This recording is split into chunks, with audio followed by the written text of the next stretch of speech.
नमस्कार, सत श्री अकाल, आदाब और वेरी गुड इवनिंग। आप लोग सभी का स्वागत है करियर फाउंडेशन के इस क्लास में। जेएसएससी इंग्लिश की हम बात कर रहे हैं, जहां पे हम पीजीटी की बात कर रहे हैं। पीजीटी के सिलेबस में हमारी पहली क्लास जो विलियम वर्ड्सवर्थ की क्लास हुई थी, विलियम वर्ड्सवर्थ की क्लास में मैंने काफी सारे टॉपिक्स को कवर किया था, मगर मैंने आपको कहा था कि मैं पार्ट 2 लेकर आऊंगा। मैंने सोचा पार्ट 2 में थोड़ा बहुत क्या इंफॉर्मेशन शेयर करूं, तो मैंने सारा का सारा इंफॉर्मेशन नोट्स में डाल दिया। इस टाइप के जो नोट्स होंगे वो हमारे ऐप पे हर एक टॉपिक पे इंक्लूड होंगे। आपको इन नोट्स को देखकर समझ में भी आ जाएगा कि किस टाइप के नोट्स प्रिपेयर होते हैं और कैसे आपको 100% इंफॉर्मेशन देने की मैं कोशिश कर रहा हूं इन नोट्स के थ्रू।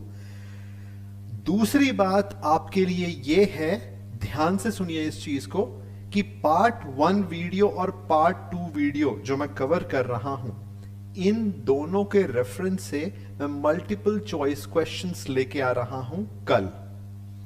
इसके लाइव का इंटीमेशन आपको मिल जाएगा, नोटिफिकेशन आपके पास आ जाएगा। आप इन दोनों वीडियोस को रेफर कर सकते हैं कंप्लीटली और प्रिपेयर्ड रह सकते हैं। कल हम मल्टीपल चॉइस क्वेश्चंस करेंगे विलियम वर्ड्सवर्थ का। विलियम वर्ड्सवर्थ सबसे इंपॉर्टेंट टॉपिक है। कल हम वो क्वेश्चंस करने वाले हैं जो एग्जाम्स में, काफी सारे एग्जाम्स में पूछे जा चुके हैं। मैंने उन सारे क्वेश्चंस को कंपाइल किया है आप लोगों के लिए, ताकि आपको एक वीडियो में सारे के सारे इंफॉर्मेशन विलियम वर्ड्सवर्थ से जुड़े हुए मिल जाएं। तकरीबन 15 से 20 क्वेश्चन आपके एग्जाम में विलियम वर्ड्सवर्थ से आ सकते हैं, तो इस टॉपिक को सीरियसली प्रिपेयर करना जरूरी है। और मैंने पीजीटी के इंग्लिश के सिलेबस में मैंने सबसे ज्यादा फोकस सबसे पहले इसी के ऊपर किया है, ताकि आपको मैक्सिमम इंफॉर्मेशन मिल जाए। इन सारी चीजों के अलावा हमारा कोर्स ऑलरेडी लाइव है ऐप के ऊपर, आप डेफिनेटली जाके उसे सब्सक्राइब कर सकते हैं, एनरोल कर सकते हैं और अपना पीजीटी इंग्लिश का सिलेबस का सारा इंफॉर्मेशन आपको ऑलरेडी मिल चुका है, प्रिपरेशन आप स्टार्ट कर सकते हैं। तो इससे पहले कि हम और ज्यादा टाइम वेस्ट करें, आगे बढ़ते हैं। सारा information from the beginning discuss करते हैं, और जो चीजें छूट गई थी पिछली क्लास में उसको मैं बीच बीच में काफी जगह पे मैंने इंक्लूड किया और लास्ट में मैंने सारा इंफॉर्मेशन डाला हुआ है। शुरू से अंत तक ध्यान से सुनिए, सारी चीजें नोट करिएगा। मैं कहीं कहीं पे आपको मार्केशन देता जाऊंगा, उन चीजों को नोट करिए। इन दोनों वीडियोस को पार्ट 1 और पार्ट 2 को रेफर करिए, ताकि आप कल के लिए प्रिपेयर्ड रहें मल्टीपल चॉइस क्वेश्चन के लिए। ठीक है, ओके, चलिए स्टार्ट करते हैं। तो ये हम बात कर रहे हैं विलियम वर्ड्सवर्थ की। ठीक है, ये हम बात कर रहे हैं विलियम वर्ड्सवर्थ की। Okay, William Wordsworth. ठीक है, हम ऑलरेडी डिस्कस कर चुके हैं। इनका बर्थ हुआ था 7 अप्रैल 1770, 7 अप्रैल 1770, वर्ड्सवर्थ हाउस। ठीक है, वर्ड्सवर्थ हाउस, इनका सरनेम वर्ड्सवर्थ था, तो इसीलिए इनके घर का नाम जो रखा गया था, इनके पिताजी ने या फिर किसी ने नाम रखा होगा, वर्ड्सवर्थ हाउस रखा था। कॉकरमाउथ जगह का नाम है। किंगडम ऑफ ग्रेट ब्रिटेन, उस टाइम पे किंगडम ऑफ ग्रेट ब्रिटेन में इसे लेक डिस्ट्रिक्ट भी कहा जाता है। क्वेश्चन किस तरह से आ सकता है, लेक डिस्ट्रिक्ट 1717 या फिर 19th सेंचुरी के एरा में किसको कहा जाता है? लेक डिस्ट्रिक्ट की बात कही जाएगी। आपको ऑप्शंस दिए जाएंगे, आप ऑप्शंस को देखकर आंसर कर सकते हैं। कॉकरमाउथ पूछा जा सकता है, किंगडम का ऑप्शन दिया जा सकता है, और गलत ऑप्शंस भी दिए जा सकते हैं। ठीक है, पॉइंट 1 इज क्लियर। आगे बढ़ते हैं। नेक्स्ट, लेक पोएट कौन कौन थे? ठीक है, मेरे ख्याल से लास्ट टाइम मैंने ये चीज कवर नहीं थी। लेक पोएट, आपको ये समझना है कि रोमांटिक एरा में, रोमांटिक एरा की शुरुआत बेसिकली लिरिकल बैलेड्स की पब्लिशिंग जब हुई थी 1798 में, तब उसमें विलियम वर्ड्सवर्थ इन्वॉल्व थे और एसटी कोलरिज इन्वॉल्व थे। ये दोनों थे जिन्होंने मिलकर पब्लिश की थी। ठीक है, और क्योंकि ये लोग अफेक्टेड थे इस कॉन्सेप्ट से, नेचर के कॉन्सेप्ट से, कि हम कुछ डिफरेंट करेंगे हमारी पोइट्री में, हम वही चीज फॉलो नहीं करेंगे जो पास्ट में होता आ रहा था, जो दूसरे पोएट दूसरे के कॉन्सेप्ट्स को, दूसरे के मीटर यूसेज को फॉलो करते थे अपने पोइट्री में, उसी सेम चीज को फॉलो नहीं करेंगे। तो इन चीज को करने वाले लोगों को लेक पोएट कहा गया, जिन्होंने इस चीज की शुरुआत की थी। ठीक है, विलियम वर्ड्सवर्थ, एसटी कोल्ड्रिज और रॉबर्ट साउदी। ठीक है, विलियम वर्ड्सवर्थ, एसटी कोल्ड्रिज और रॉबर्ट साउदी, ये तीन थे लेक पोएट। आपसे पूछा जा सकता है, ऑप्शन दिया जा सकता है कि लेक पोएट कौन है इस ऑप्शंस में, तो आपको उस हिसाब से टिक करना है। नेक्स्ट है हमारा, नेक्स्ट इनके पेरेंट्स की बात करें तो पेरेंट्स का नाम है जॉन वर्ड्सवर्थ, इनके पिताजी का नाम है, और एन कुकसन इनकी माताजी का नाम है। Mom, dad. ठीक है, ये हो गया। आगे बढ़ते हैं।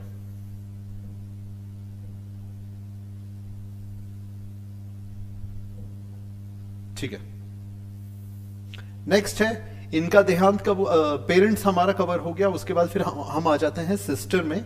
इनकी सिस्टर एक तरह से इनकी बहुत क्लोज फ्रेंड थी, पूरे लाइफ टाइम इन्होंने इनका सपोर्ट किया था, विलियम वर्ड्सवर्थ का। इनकी पोइट्री जो आई थी, पहला आप कह लो द प्रिल्यूड जब इन्होंने लिखा था, जिसका लिखना इन्होंने कुछ 1805 या 1806 के अराउंड उन्होंने फिनिश कर दिया था, पर उनकी प्रिंटिंग जो हुई थी उनके मरणोपरांत हुई थी। ठीक है, तो आपको इस चीज को ध्यान देना है कि लिरिकल बैलड्स और इनके बाकी इनके लाइफ टाइम सपोर्ट में, इनके लिखने में जो सपोर्ट किया था, उस हर जगह पे डॉरथी जो इनकी सिस्टर थी वो मौजूद थी, उनकी काफी हेल्प की थी उन्होंने इस चीज में। इवन जब वो एसटी कोल्ड्रिज के साथ मिले थे उस टाइम पे भी डॉरथी उनके साथ थी, जब वो फ्रांस गए थे उस टाइम पे भी डॉरथी उनके साथ थी, सपोर्ट किया था उनका। जब अपनी गर्लफ्रेंड के साथ से मिलने के लिए गए थे, फ्रेंच रिवॉल्यूशन जब हो रहा था, तब भी डॉरथी उनके साथ थी।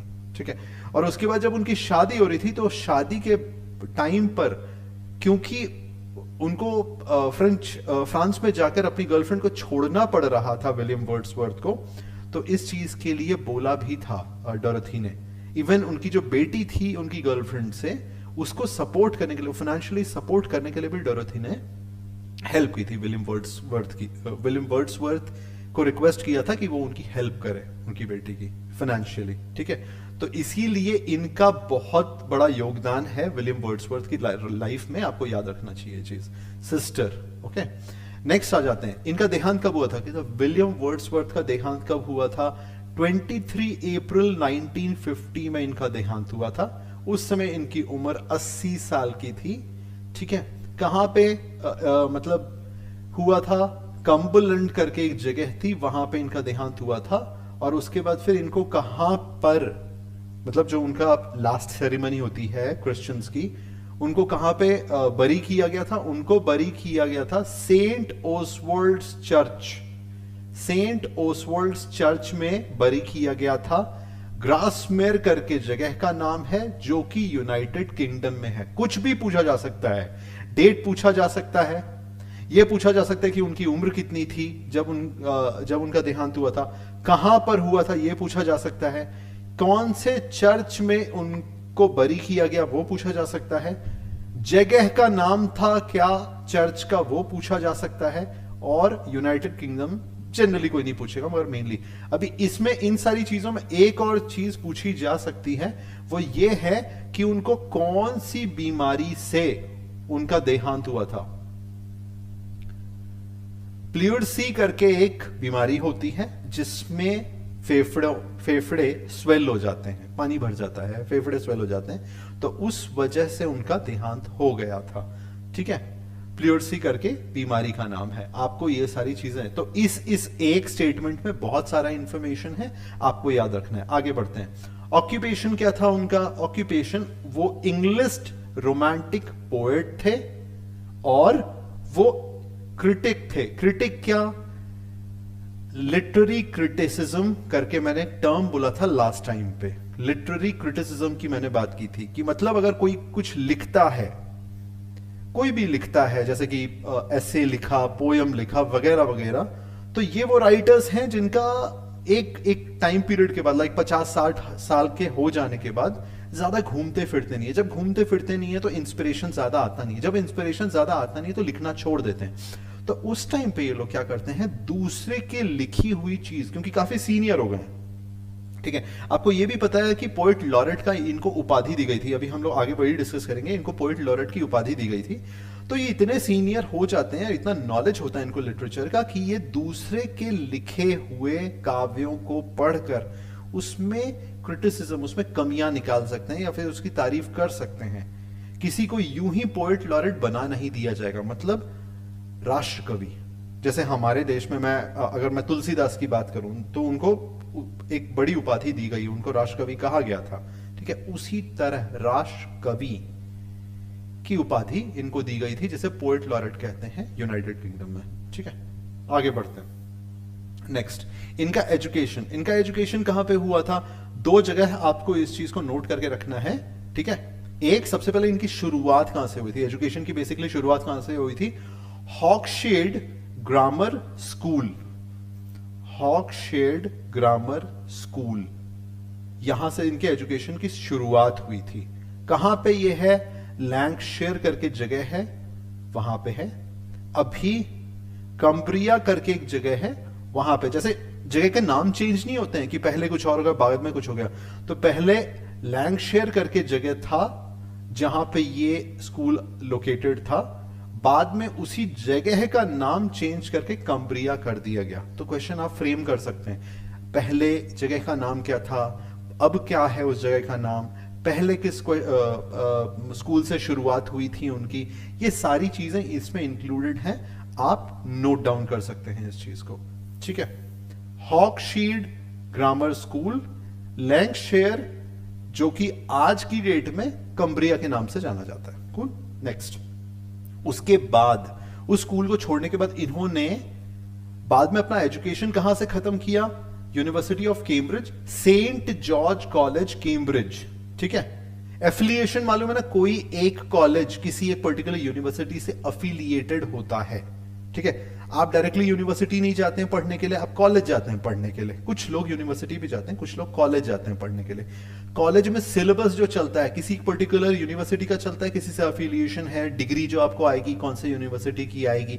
जैसे मैंने पढ़ाई की थी आंध्र प्रदेश में, मेरा कॉलेज था गीतम कॉलेज। गीतम कॉलेज किससे अफिलिएटेड था? गीतम कॉलेज अफिलिएटेड था आंध्रा यूनिवर्सिटी से, ठीक है। तो आंध्रा यूनिवर्सिटी से अफिलिएटेड था, इसीलिए मुझे जो डिग्री आई होगी वो आंध्रा यूनिवर्सिटी से आई होगी। उसी तरह से अगर मैं सेंट जॉन कॉलेज कैम्ब्रिज की बात करूं तो ये अफिलिएटेड था इस वाली यूनिवर्सिटी से, ठीक है। तो क्वेश्चन आपको कोई ये नहीं पूछेगा कौन सा अफिलिएशन है, क्या है, डेफिनेटली ये पूछेगा कि भाई कौन से कॉलेज से था।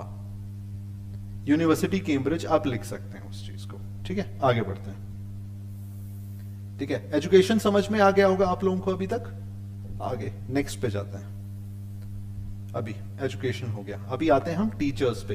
तो टीचर्स, इनके मेन वो टीचर्स कौन थे जिन्होंने इनको इंस्पायर किया था इनका करियर पाथ चूज करने के लिए? ये पॉलिटिकल थॉट भी समझते थे, पॉलिटिक्स में भी इन्वॉल्व रहते थे, मगर कभी इन्होंने अपने काव्यों में डाला नहीं। इन्होंने एक टाइम पर एक ड्रामा भी लिखा था, वो अभी आगे आएगा तो मैं उस चीज को बताऊंगा।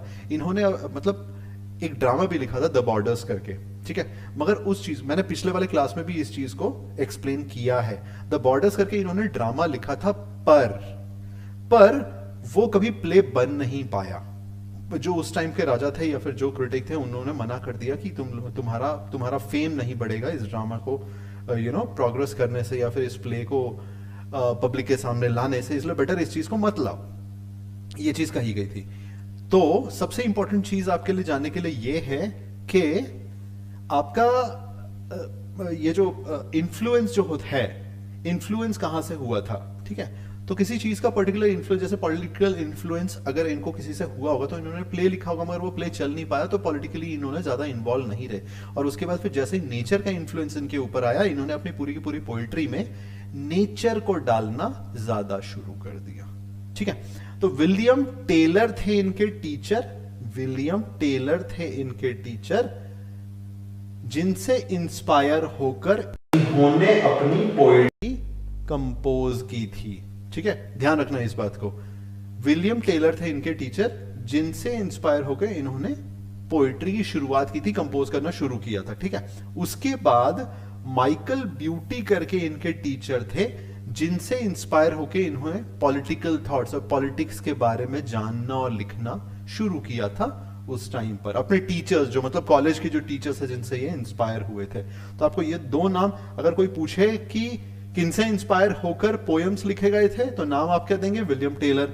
आप बोलेंगे पॉलिटिकल इन्वॉल्वमेंट अगर था उनका, विलियम वर्ड्सवर्थ था। किससे इंस्पायर थे? कौन से टीचर से इंस्पायर थे?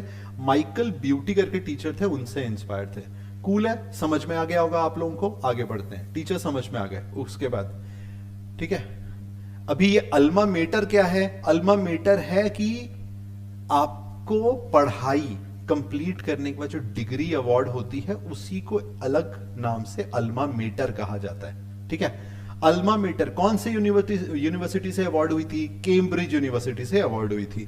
अल्मा मेटर उस डिग्री का नाम होता है, ठीक है, कि पढ़ाई कंप्लीट करने के बाद आपको कहां से अवार्ड हो रहा है वो, ठीक है।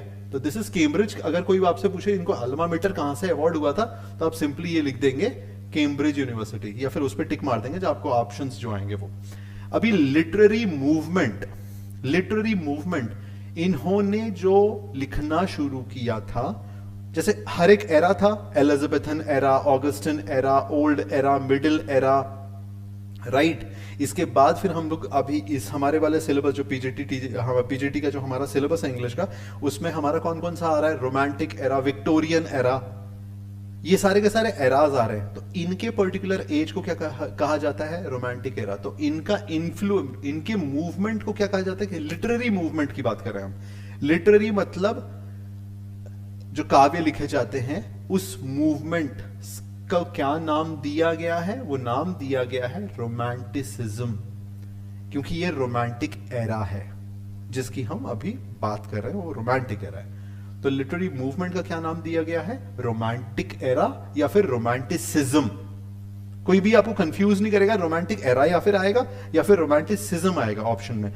ऐसा नहीं होगा कि रोमांटिसिज्म भी आ रहा है रोमांटिक एरा भी आ रहा है, ऐसा कोई नहीं पूछेगा।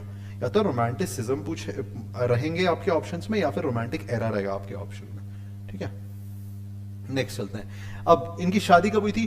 4 अक्टूबर 1802 में मेरी हचिनसन, जो उनकी स्कूल फ्रेंड थी, स्कूल में काफी दिनों मतलब उनके साथ रही थी, और फिर काफी सपोर्ट भी, इन्होंने भी काफी सपोर्ट किया था life, through out the life इन्होंने इनको सपोर्ट किया था, विलियम वर्ड्सवर्थ को। शादी के बाद इनका नाम क्या हो गया? मेरी वर्ड्सवर्थ, ठीक है। तो मेरी हचिनसन से इनकी शादी हुई थी 4 अक्टूबर 1802 में, ओके।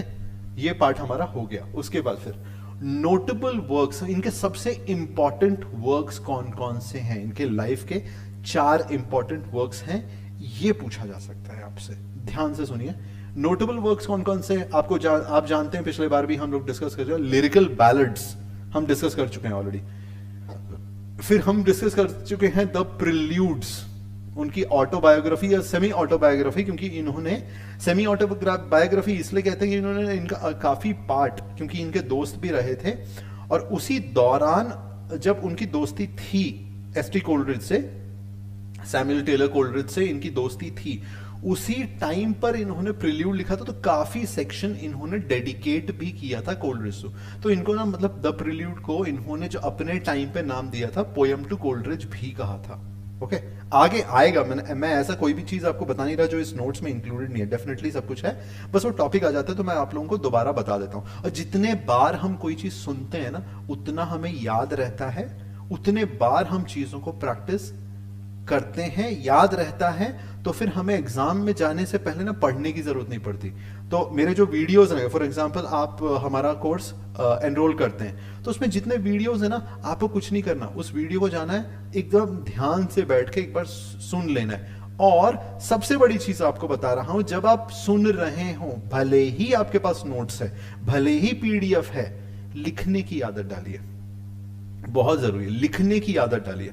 जो सुने वीडियो स्टॉप करे, लिखें, जो सुने वीडियो, पूरी की पूरी लाइन लिखने की जरूरत नहीं है। फॉर एग्जांपल अगर मैं आपसे ये कहूं कि नोटेबल वर्क कौन कौन है, लिरिकल बैलड्स, इसे लिखिए, स्पेलिंग गलत नहीं होगी, ठीक है, आपको याद रह जाएगा इस चीज को। 4 बार किसी चीज को लिखेंगे तो 5वीं बार ध्यान में रहेगा। कोई भी कहीं भी दुनिया में पूछ ले आपको याद रहेगा।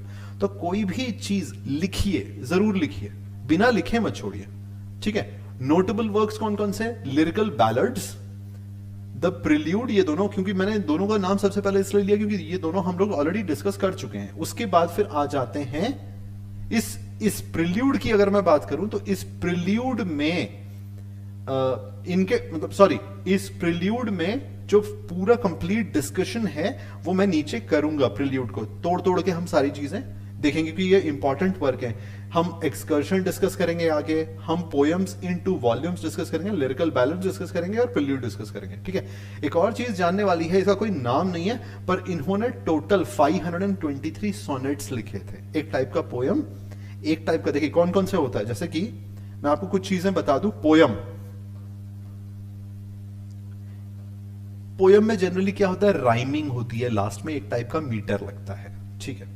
उसके बाद फिर मैं एक और चीज कवर करूंगा जिसमें कवर कर चुका हूं ऑलरेडी, पिछले वाले क्लास में बता भी, ब्लैंक वर्स कहते हैं, ठीक है। ब्लैंक वर्स, ये ब्लैंक वर्स प्रिल्यूड जो लिखा गया था ब्लैंक वर्स उसमें यूज हुआ था, ठीक है। अगेन एक टाइप का मीटर होता है जो यूज होता है, ठीक है। उसके बाद फिर आप जगह कहीं कहीं सुनेंगे प्रोज, PROSE, प्रोज। प्रोज क्या होता है? कॉमन टाइप की राइटिंग होती है, जैसे आप और मैं, नॉर्मल बोलचाल। जैसे आपने मुझे एक लेटर लिखा, ठीक है, तो लेटर है नॉर्मल बोलचाल में लिखेंगे तो उस चीज का पूरा संग्रह बनाया जाता है, ठीक है। जैसे कि मान लीजिए विलियम कोल्ड्रिज कहीं पे रहते थे, उनकी वाइफ थी, काफी फेमस थे, काफी फेमस थे, ठीक है। अब विलियम कोल्ड्रिज ने अपनी बहन को लेटर लिखा, अपनी वाइफ को लेटर लिखा, अपनी बेटी को लेटर लिखा जो फ्रांस में थी। उन सारे लेटर्स का, उनके देहांत के बाद उन सारे लेटर्स का कलेक्शन बनाया गया, ठीक है। कलेक्शन बना के एक जगह रखा गया, तो उस कलेक्शन के डिफरेंट पार्ट्स बना दिए गए उसके, ठीक है, उनके लाइफ टाइम के हिसाब से, और किसी पर्सन को भेजा गया था उसके हिसाब से, तो उसे प्रोज का नाम दिया जाता है। उस टाइप के वर्क को प्रोज का नाम दिया जाता है, ओके। तो प्रोज कवर हो गया, पोयम कवर हो गया, ये कवर हो गया, ठीक है। इसके बाद आप कहीं कहीं सुनेंगे सोनेट्स, सेम एक टाइप का पोयम। आप सुनेंगे ओड, इन्होंने ओड भी लिखी थी, 2 मेन ओड है, हम डिस्कस करेंगे। ओड भी एक टाइप का पोयम है जिसका मीटर एक टाइप का होता है। मीटर क्या होता है? मीटर एक टाइप के वर्ड्स लिखना, एक टाइप की राइमिंग बनाना, कितने बार वो लाइन रिपीट होनी चाहिए, एक पर्टिकुलर लाइन में कितने वर्ड्स आने चाहिए, इसे ode, sonnet, poem, blank verse अलग अलग तरीकों से डिफर किया जाता है इन सब चीजों को, ठीक है। क्योंकि आप अभी आगे आने वाले दिनों में काफी सारे पोएट्स का डिस्कशन करेंगे हम, तो उन सब में ये सारी चीजें होंगी डिस्कस, उस समय भी डिस्कस करूंगा। मगर अभी क्योंकि आप मेरे साथ हैं, इन टर्म्स को हम डिस्कस कर रहे हैं, इसलिए आपके लिए जानना यह जरूरी है, ओके। आगे बढ़ते हैं, ठीक है। तो इनके क्या क्या थे? लिरिकल बैलेट्स मैंने आपको बता दिया, द प्रिल्यूड बता दिया, पोएम्स इन 2 वॉल्यूम्स बता दिया, द एक्सकर्जन जो है ये भी हम डिस्कस करेंगे। इसके साथ साथ इन्होंने अपने लाइफ में 523 सोनेट्स लिखे थे, ओके। तो आपको नंबर पूछा जा सकता है कि विलियम वर्ड्सवर्थ ने कितने पोयम लिखे, सॉरी कितने सोनेट्स लिखे थे, देख लीजिएगा, ओके। सोब्रिक्वेट, उपाधियां क्या क्या मिली थी इनको, ओके। इनको नेचर पोएट कहा जाता था, इनको हर्बिंगर ऑफ नेचर कहा गया था, इनको वर्शिपर, पूजा करने वाला, नेचर की पूजा करने वाला भी कहा गया था। तो इनको 3 उपाधियां दी गई थी, ठीक है। ये नेशनल उपाधि है, जो ऑफिशियल उपाधि इनको मिली थी वो थी पोएट लॉरेट। और पोएट लॉरेट ये कब से कब तक रहे थे? 1843 से 1850 तक, इन 7 सालों में रहे थे। स्टोरी बता देता हूं दोबारा। सोब्रिक्वेट उपाधियां हैं नेचर पोएट की, हमारी बात नेचर पोएट, ये नॉर्मली जो कहते हैं ना, जैसे कि मेरा नाम अमित निराला है, किसी ने मुझे कोई उपाधि नहीं दी है निराला की, मगर जहां तक हम सूर्यकांत निराला साहब की बात करें तो उनका क्या था, उनका नाम था सूर्यकांत त्रिपाठी, ठीक है। तो त्रिपाठी उनका था, पर निराला जोड़ा गया था उनके नाम के साथ। अब मैं फॉर्चुनेट हूं, मेरे पास निराला का सरनेम है, पर उनके साथ था कि वो त्रिपाठी थे, वो लिखते थे बहुत अच्छा, तो उनका लेख इतना निराला था कि उनको निराला की उपाधि दे दी गई थी। निराला कोई नेशनल उपाधि नहीं थी। उसी तरह नेचर पोएट किसी ने कह दिया और वो उस नाम से फेमस हो गया। अगर मैं आपको कह दूं कि आप नेचर पोएट हैं और 100 लोग जान जाएं, तो नेचर पोएट के नाम से आपको जान जाएगा, ठीक है। उसी तरह कोई अगर ये कह दे कि हरबिंगर ऑफ नेचर, तो हरबिंगर नेचर कौन है? विलियम वर्ड्सवर्थ कहा गया था उनको। वर्शिपर ऑफ नेचर, कौन है worshipper of nature United kingdom में? सिर्फ विलियम वर्ड्सवर्थ, और किसी को नहीं बोला जाता है। सिमिलरली ये कहने वाली बात हो जाती है, मगर उपाधि दी जाती है ऑफिशियली। जो ऑफिशियली जो उपाधि दी गई थी वो थी पोएट लॉरेट। अब इसकी स्टोरी जान लेते हैं। 1843 से 1850, तो इसमें क्या हुआ था कि काफी एज हो गई थी उनकी, ऑलमोस्ट 70 ईयर्स के हो गए थे वो। तो इसे इनसे पहले देखिए, इनसे पहले कौन थे? Robert Saudi. रॉबर्ट साउदी का नाम अभी हमने थोड़े देर पहले रॉबर्ट साउदी का नाम देखा था। कहां पे देखा था? लेक पोएट में देखा था। देखिए हमने देखा था रॉबर्ट साउदी का नाम, हमने देखा था कुछ देर पहले। तो रॉबर्ट साउदी वही हैं जो पोएट लॉरेट थे। कब? विलियम वर्ड्सवर्थ से पहले। तो लेक पोएट इनको भी बोला जाता है, याद रखना इस चीज को, ठीक है। ओके, तो रॉबर्ट साउदी का रिलेशन आपको समझ में आ गया। वापस आ जाते हैं हम इसके ऊपर। तो रॉबर्ट साउदी थे 1813 से लेकर 1843 तक। 1843 में क्या हुआ? रॉबर्ट साउदी का देहांत हो गया। तो उस समय जो राजा थे उन्होंने विलियम वर्ड्सवर्थ को कहा कि भाई तुम पोएट लॉरेट बन जाओ। उन्होंने बोला भाई मेरा बहुत एज हो गया है, मैं नहीं बन रहा, मेरे को नहीं बनना, मेरे को कोई शौक नहीं है। तो उन्होंने उनको समझाया कि भाई अगर आप बनोगे ना तो लोगों को इंस्पिरेशन मिलेगा आपके वर्क से। आज की डेट में आपको 100 लोग जानते हैं, कल की डेट में आपको 1000 लोग जानेंगे। पहला, आपको जानना ना जानने की जरूरत नहीं, मगर जो आपके काम है वो इतने इंस्पिरेशनल है कि दूसरों को भी वो मौका मिलेगा जानने का। और आप हमेशा नेचर मूवमेंट वाले रहे हैं, आपने हमेशा कोशिश की कि नेचर को बचाया जाए, लोग नेचर में जाए। तो जब तक कोई आपके वर्क को नहीं जानेगा, इंस्पायर नहीं होगा, तो वो कैसे होगा? तो इस तरह से उनको कन्विंस किया। कन्विंस करने के बाद क्या हुआ? विलियम वर्ड्सवर्थ ने बोला चल भाई ठीक है, दे दे, कोई फर्क नहीं पड़ता मुझे। ओके, तो विलियम वर्ड्सवर्थ बन गए फिर 1843 से 1850। 1850 में उनका देहांत हो गया। प्लूअर्सी करके जो बीमारी थी उनसे उनका देहांत हो गया। देहांत होने के बाद फिर Alfred Tennyson next poet laureate बने थे। सारे क्वेश्चन यहां से, काफी के सारे क्वेश्चन यहां से फ्रेम हो जाते हैं हमारे। क्या क्या क्वेश्चन फ्रेम हो सकते हैं? फ्रेम हो सकता है कि भाई उपाधि क्या थी, कब से कब तक रहे, कौन था विलियम वर्ड्सवर्थ से पहले, विलियम वर्ड्सवर्थ का टाइम क्या था, विलियम वर्ड्सवर्थ के बाद कौन बना, जो बाद में बना उसका टाइमिंग क्या क्या था। तो ये सारी की सारी चीजें थी। दोबारा एक बार देख लेते हैं। पोएट लॉरेट 1843 से 1850 तक रहे। विलियम वर्ड्सवर्थ से पहले थे रॉबर्ट साउदी जो 1813 से 1843 तक थे। फिर विलियम वर्ड्सवर्थ 1843 से 1850 तक थे, 7 साल। 1850 में उनके मरने के बाद एल्फ्रेड टेनिसन 1850 से 1892 तक थे। कूल, इतना समझ में आ गया हो। नेक्स्ट चलते हैं, आगे बढ़ते हैं, ठीक है। नेक्स्ट आ जाते हैं हम यहां पे।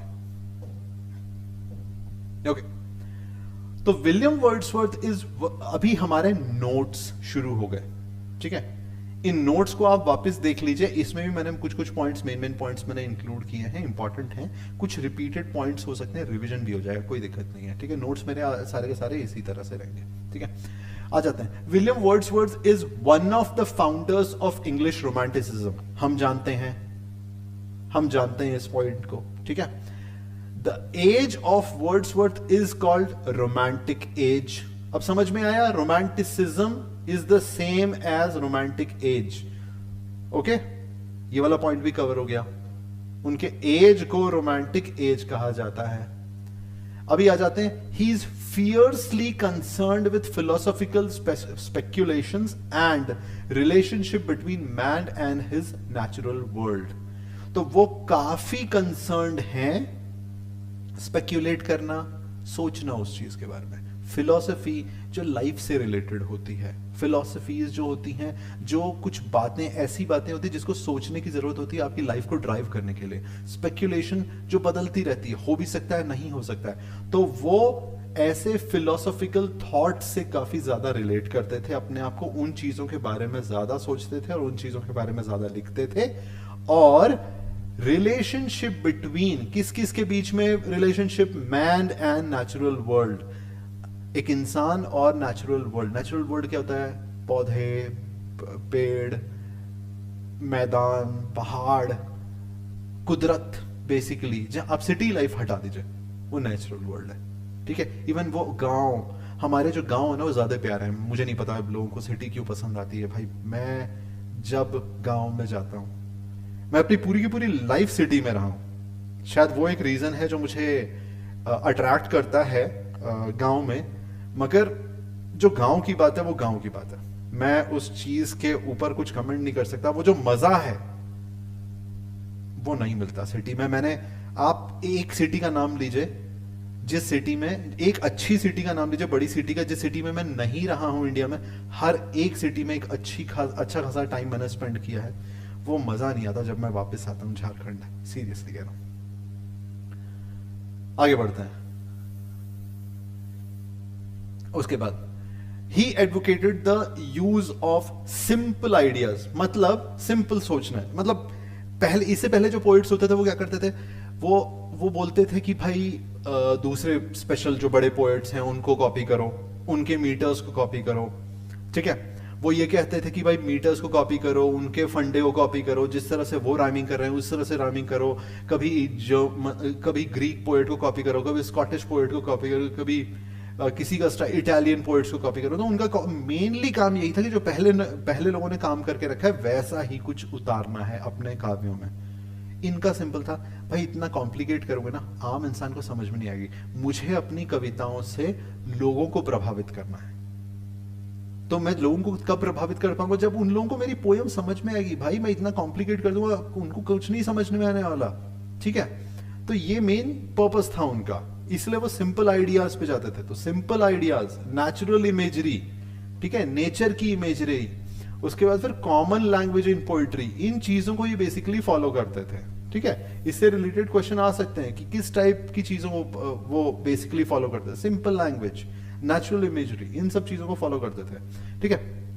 He is not concerned with high, is not concerned with high. High मतलब वो लोग जो सोसाइटी में काफी ऊपर बैठे हुए हैं। He is not concerned with high. He sought to examine and represent the low alike. मतलब वो सिर्फ हाई, मतलब हाई क्लास लोग जो थे ना सोसाइटी में, उनसे कंसर्न नहीं थे, उनसे भी कंसर्न थे जो लोग निचले दबके के हैं, जो लोग मिडिल क्लास हैं, लोअर मिडिल क्लास फैमिली से बिलोंग करते हैं, उन लोगों से भी ये कंसर्न थे। ये अपना मैसेज हर तबके के लोग तक पहुंचाना चाहते थे, इनका मेन पर्पस वो था, ठीक है। Next, he was born on 7th April 1770, Cumberland, पढ़ लिया हमने, located in the lake district of English. Lake district कौन सा है? लेक डिस्ट्रिक्ट हम ऑलरेडी डिस्कस कर चुके हैं। लेक डिस्ट्रिक्ट कौन सा है हमारा? लेक डिस्ट्रिक्ट कौन सा है? Cocker mouth. कॉकर माउथ हम ऑलरेडी डिस्कस कर चुके हैं। Cocker mouth, kingdom of great Britain, lake district. अब समझ में, मैंने कुछ इंफॉर्मेशन रिपीट क्यों की है, रिलेट कर सके हम, याद रख सके हम उस चीज को, ठीक है। कॉकर माउथ, ठीक है। आगे बढ़ते हैं, कहां पे थे हम, ठीक है, okay. He was born on 7th April 1770 in Cumberland, located in Lake District of England. Lake District of England, okay?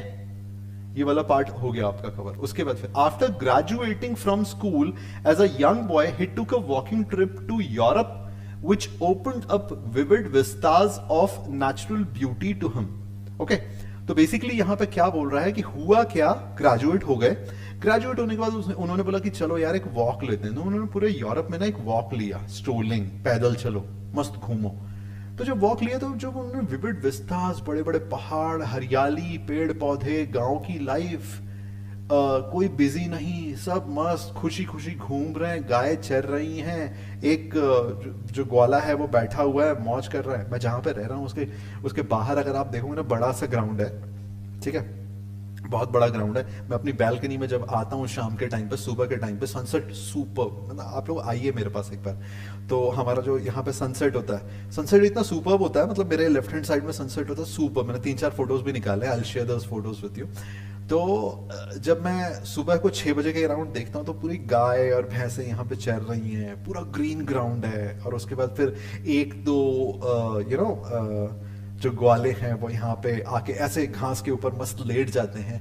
तो वो जो सीन होता है वो इतना ब्यूटीफुल सीन होता है ना, you can't even imagine. I don't know, you guys would have been seeing this you know scenario for your entire life, but this something in this I find that I have never seen in my life.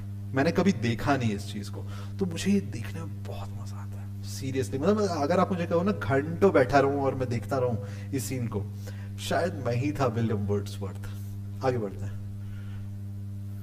Okay, next. अपने बारे में बता रहा हूं मैं। Okay, next. हम लोग कहां पे थे? हाँ, after graduating from school as a young boy he took a walking trip to Europe which opened up vivid vistas of natural beauty to him. Okay fine, ये हो गया। उसके बाद आ जाते हैं नेक्स्ट पॉइंट पे। It's around the same time he realise that there is more serene and peaceful city life, more it is around the same time, इसी वक्त पर उन्होंने ये रियलाइज किया कि सिटी लाइफ से ज्यादा अच्छी लाइफ, सिंपल लाइफ और पीसफुल लाइफ जो है, शांति प्रिय लाइफ जो है, वो गांव का है। गांव का इन द सेंस सिटी से बाहर है, गांव नहीं कह सकते डायरेक्टली, सिटी से बाहर है। His attraction to the countryside and simple life. Countryside कौन सा? सिटी से बाहर निकल जाए तो उसको countryside बोलते हैं, ठीक है, इंग्लिश में। सिंपल लाइफ पे बेसिकली वो फोकस कर रहा है। See, I do value money. It's not that I don't value money. पैसे को मैं भी बहुत वैल्यू देता हूँ। I want to have a lavish home. मेरा अपना एक बंगलो हो। I want to have, you know, like lavish cars, 3 to 4 lavish cars, Mercedes Benz and you know, उसके बाद फिर Audi वगैरह वगैरह मेरे पास भी हो। But I love simple life. काम आप सिटी में करिए, गांव में वापस आ जाइए। नेक्स्ट आ जाते हैं नेक्स्ट पे, ठीक है। So his debut as a writer was made in the year 1787। सबसे पहले उन्होंने 1787 में अपना लिखना शुरू किया था। कैसे लिखना? When he got published, when he got his sonnet published, ठीक है, in the European magazine during his under graduation at Saint John's College, Cambridge. Saint John's College तो हम लोग ऑलरेडी डिस्कस कर चुके हैं, राइट, जो कैम्ब्रिज से अफिलिएटेड था। तो उन्होंने सबसे पहली बार कब लिखा था? एक सोनेट लिखा था जो कि 1787 में पब्लिश हुआ था एक मैगजीन में, जिस टाइम पे वो अंडर ग्रेजुएट थे। जस्ट रिमेंबर दैट, ठीक है। तो उन्होंने एज अ राइटर अपनी शुरुआत की थी 1787 में। याद रखने वाला पॉइंट है, डेफिनेटली याद रखिए इस चीज को, ठीक है। अब प्यार पे आ जाते हैं, ठीक है। आप सभी लोगों ने किया होगा, मैंने भी किया था, ठीक है। तो उन्होंने कब किया था? उन्होंने किया था, उन सबको उनका लव अफेयर हुआ था बेसिकली फर्स्ट टाइम पे, शॉर्ट लव अफेयर विथ मेरी एस्थवेट, ठीक है। ये छोटा सा लव अफेयर था, कॉलेज के टाइम पे हुआ होगा, पर ज्यादा चला नहीं, पर उनके लाइफ में इम्पैक्ट था, याद रखने की जरूरत है। फिर से प्यार हो गया उनको प्यार एक और बार कब हुआ? नवंबर 1791 में जब वो फ्रांस गए थे तो उनको दोबारा प्यार हो गया था। काफी बड़ा दिल था उनका। तो लव अफेयर, शॉर्ट अफेयर इस टाइम पे हुआ था। इन नवंबर 1791 he visited France and fail in love with French woman Annette Velan. Annette Velan से उनको प्यार हो गया था, ठीक है। तो दूसरा प्यार हो गया, ओके ओके। नेक्स्ट आ जाते हैं। तो ये चीज आपको समझ में आ गई। मेरी एथवाइल, आपको एथवेट, आई एम सॉरी, मैरी एथवेट करके उनका छोटा सा अफेयर था जो उनके साथ रहा होगा। उसके बाद फिर उनको नवंबर 1791 में जब उन्होंने, इसमें इनका नाम तो इंपॉर्टेंट है ही, साथ साथ में ये इंपॉर्टेंट है फ्रांस गए कब थे। ये क्यों इंपॉर्टेंट है? क्योंकि इसी टाइम पे फ्रेंच रिवॉल्यूशन का एक्सपीरियंस उन्होंने किया था, ओके। इसीलिए वो चीज इंपॉर्टेंट है, इसलिए यहां से चीजें रिलेट हो रही है। तो इन नवंबर 1791 he visited France and fail in love with the French woman Annette Velan. Okay, याद रखिएगा इस चीज को। उसके बाद witness the middle age of French revolution, इन्होंने विटनेस किया था middle age of the French revolution. Middle age मतलब कुछ पार्ट ऑफ फ्रेंच रिवॉल्यूशन जा चुका था, कुछ पार्ट ऑफ फ्रेंच रिवॉल्यूशन था और कुछ पार्ट ऑफ फ्रेंच रिवॉल्यूशन होने, तो बीच का जो पार्ट था which falls between 5th May 1789 to 9 November 1799, इस दौरान, इस पर्टिकुलर इस दौरान उन्होंने फ्रेंच रिवॉल्यूशन एक्सपीरियंस किया था। ठीक है, witness the middle stage of the French revolution 5th May 1789 to 9th November 1799। Next आ जाते हैं। नेक्स्ट क्या है, इन 1792, सी डेट, नेम, ये सारी चीज याद रखनी बहुत जरूरी है। आप रेफर कर लीजिए पूरा वीडियो, आपको समझ में आ जाएगा। कल के एमसीक्यू में आप किसी को मिस आउट नहीं करना। You everybody have to attend the live session and you will be answering the questions. First मैं आपको क्वेश्चन पूछूंगा, ऑप्शंस दूंगा, उसके बाद फिर आप लोग आंसर किस तरह करेंगे कल के लिए अभी बता दे रहा हूं मैं। आप लोग आंसर इस तरह करेंगे, मान लीजिए आप 5th क्वेश्चन के ऊपर हो, ठीक है, अब मान लो आप 5th क्वेश्चन के ऊपर हो, 5th क्वेश्चन बी ऑप्शन है आपका, इस तरह से आंसर है आपका, तो आप लोग इस तरह से आंसर देंगे। ऐसे नहीं बी लिखना शुरू किया तो बी बी बी बी करके लिख रहे हैं, बी नहीं लिखनी है, पूरा लिखना है। ओके, तो ये आपका पार्ट हो गया। ठीक है, आगे बढ़ते हैं। आपको समझ में आ गया, कल के लिए प्रिपरेशन है, पहली वाली वीडियो भी देख लेना, नहीं देखोगे चल जाएगा क्योंकि सारा इंफॉर्मेशन इसमें है, ये भी देख लोगे तो चलेगा, पिछला वाला देख लोगे तो ज्यादा डिस्क्रिप्शन है, इसमें ज्यादा डिस्क्रिप्शन है, इसमें हम लोग थोड़ा फास्ट गए। ओके, नेक्स्ट 1792 में ही गेव 1792 में एनेट कैरोलाइन, जो उनकी गर्लफ्रेंड थी फ्रांस की, उनसे उनको एक बेटी हुई। ठीक है, उसका नाम, हाँ ये इनका, ये सॉरी गर्लफ्रेंड नहीं है, ये वो है क्या नाम है, उनकी बेटी का नाम है बेसिकली एनेट वेलन था, बेसिकली गर्लफ्रेंड का नाम एनेट वेलन। ओके, अब एनेट वेलन से एन निकला और उससे बेटी का नाम रखा गया एन, कैरोलाइन उनका सरनेम डाला गया। ठीक है, तो 1792 में ही gave birth to his child Ann Caroline. Okay, इसका राइन कब था और किस टाइम पे 1792 में, कब 1792 में इनकी बेटी का जन्म हुआ था, पहली वाली बेटी का, इनके गर्लफ्रेंड के साथ जो कि फ्रांस में थी। The reign of terror and the war between France and Britain separated them. तो हो क्या रहा था कि जो फ्रांस और ब्रिटेन के बीच में जो वॉर चल रहा था, ये थे यूनाइटेड किंगडम के और गए थे फ्रांस में, तो क्योंकि ये ब्रिटेन के सिटीजन थे, इनको वहां पे रहने नहीं दिया गया, कॉन्फ्लिक्ट हुआ होगा तो डेफिनेटली इनको वापस लौटना पड़ा। अगर वहां पे रहते तो खतरा हो सकता था, इसलिए उनको वापस लौटना पड़ गया। ओके, तो फ्रेंच रिवॉल्यूशन के टाइम पे ये हुआ था और war between France and Britain, उस चीज ने इन दोनों को सेपरेट कर दिया था। ठीक है, आगे बढ़ते हैं, एक सेकंड, आगे बढ़ते हैं। उसके बाद हम आ जाते हैं 1793 में। 1793 में क्या हुआ था, published his first poetry collection an evening walk and descriptive sketches.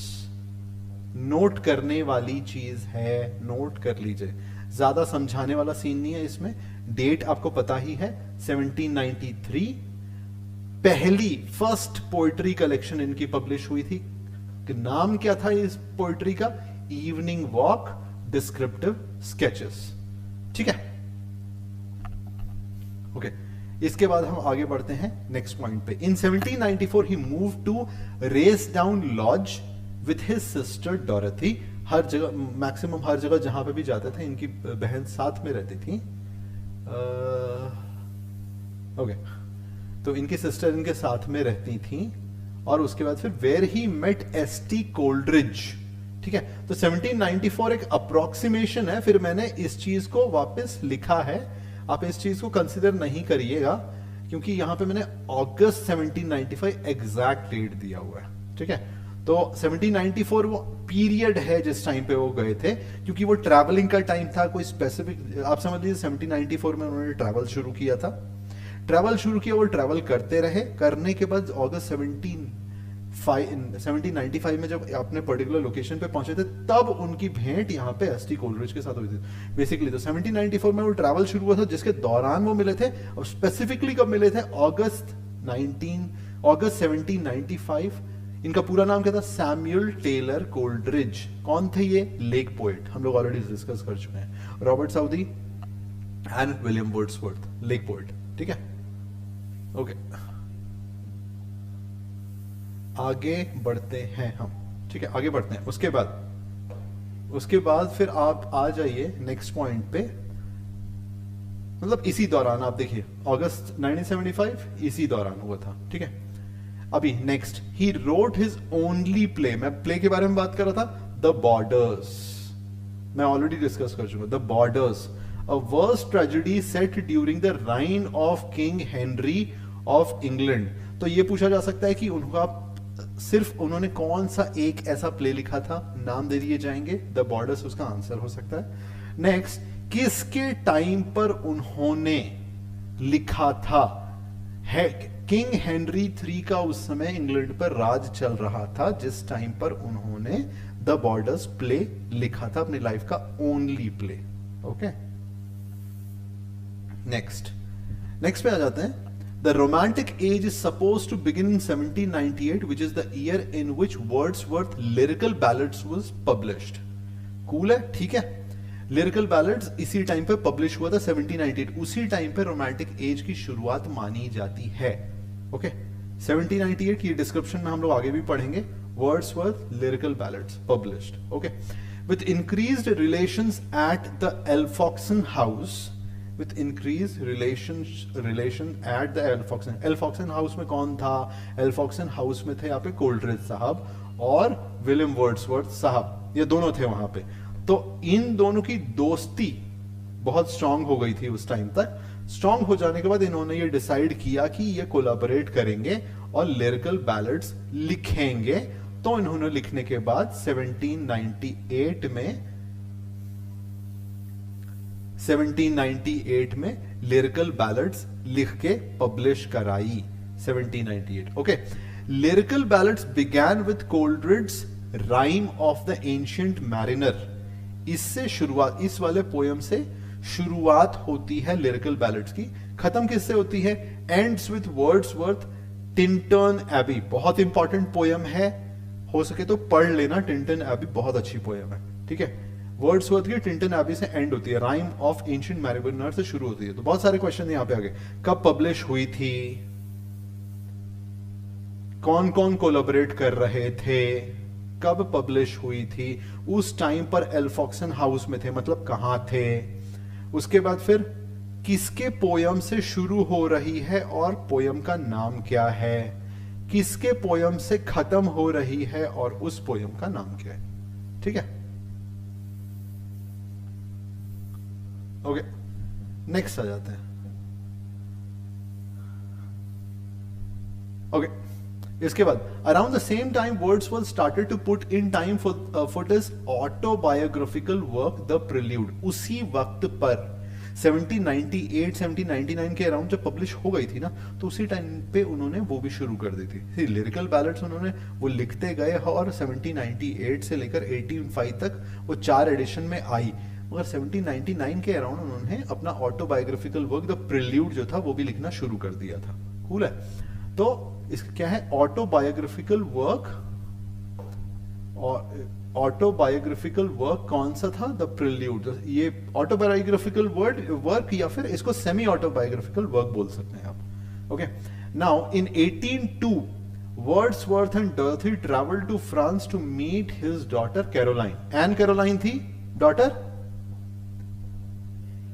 N Caroline daughter थी। तो इससे मिलने के लिए वर्ड्सवर्थ और डॉर्थी दोनों फ्रांस गए थे 1802 में, वर्ड्सवर्थ और डॉर्थी। और इसका मेन पर्पस क्या था, मेन पर्पस ये था कि शादी करने वाले थे, ठीक है।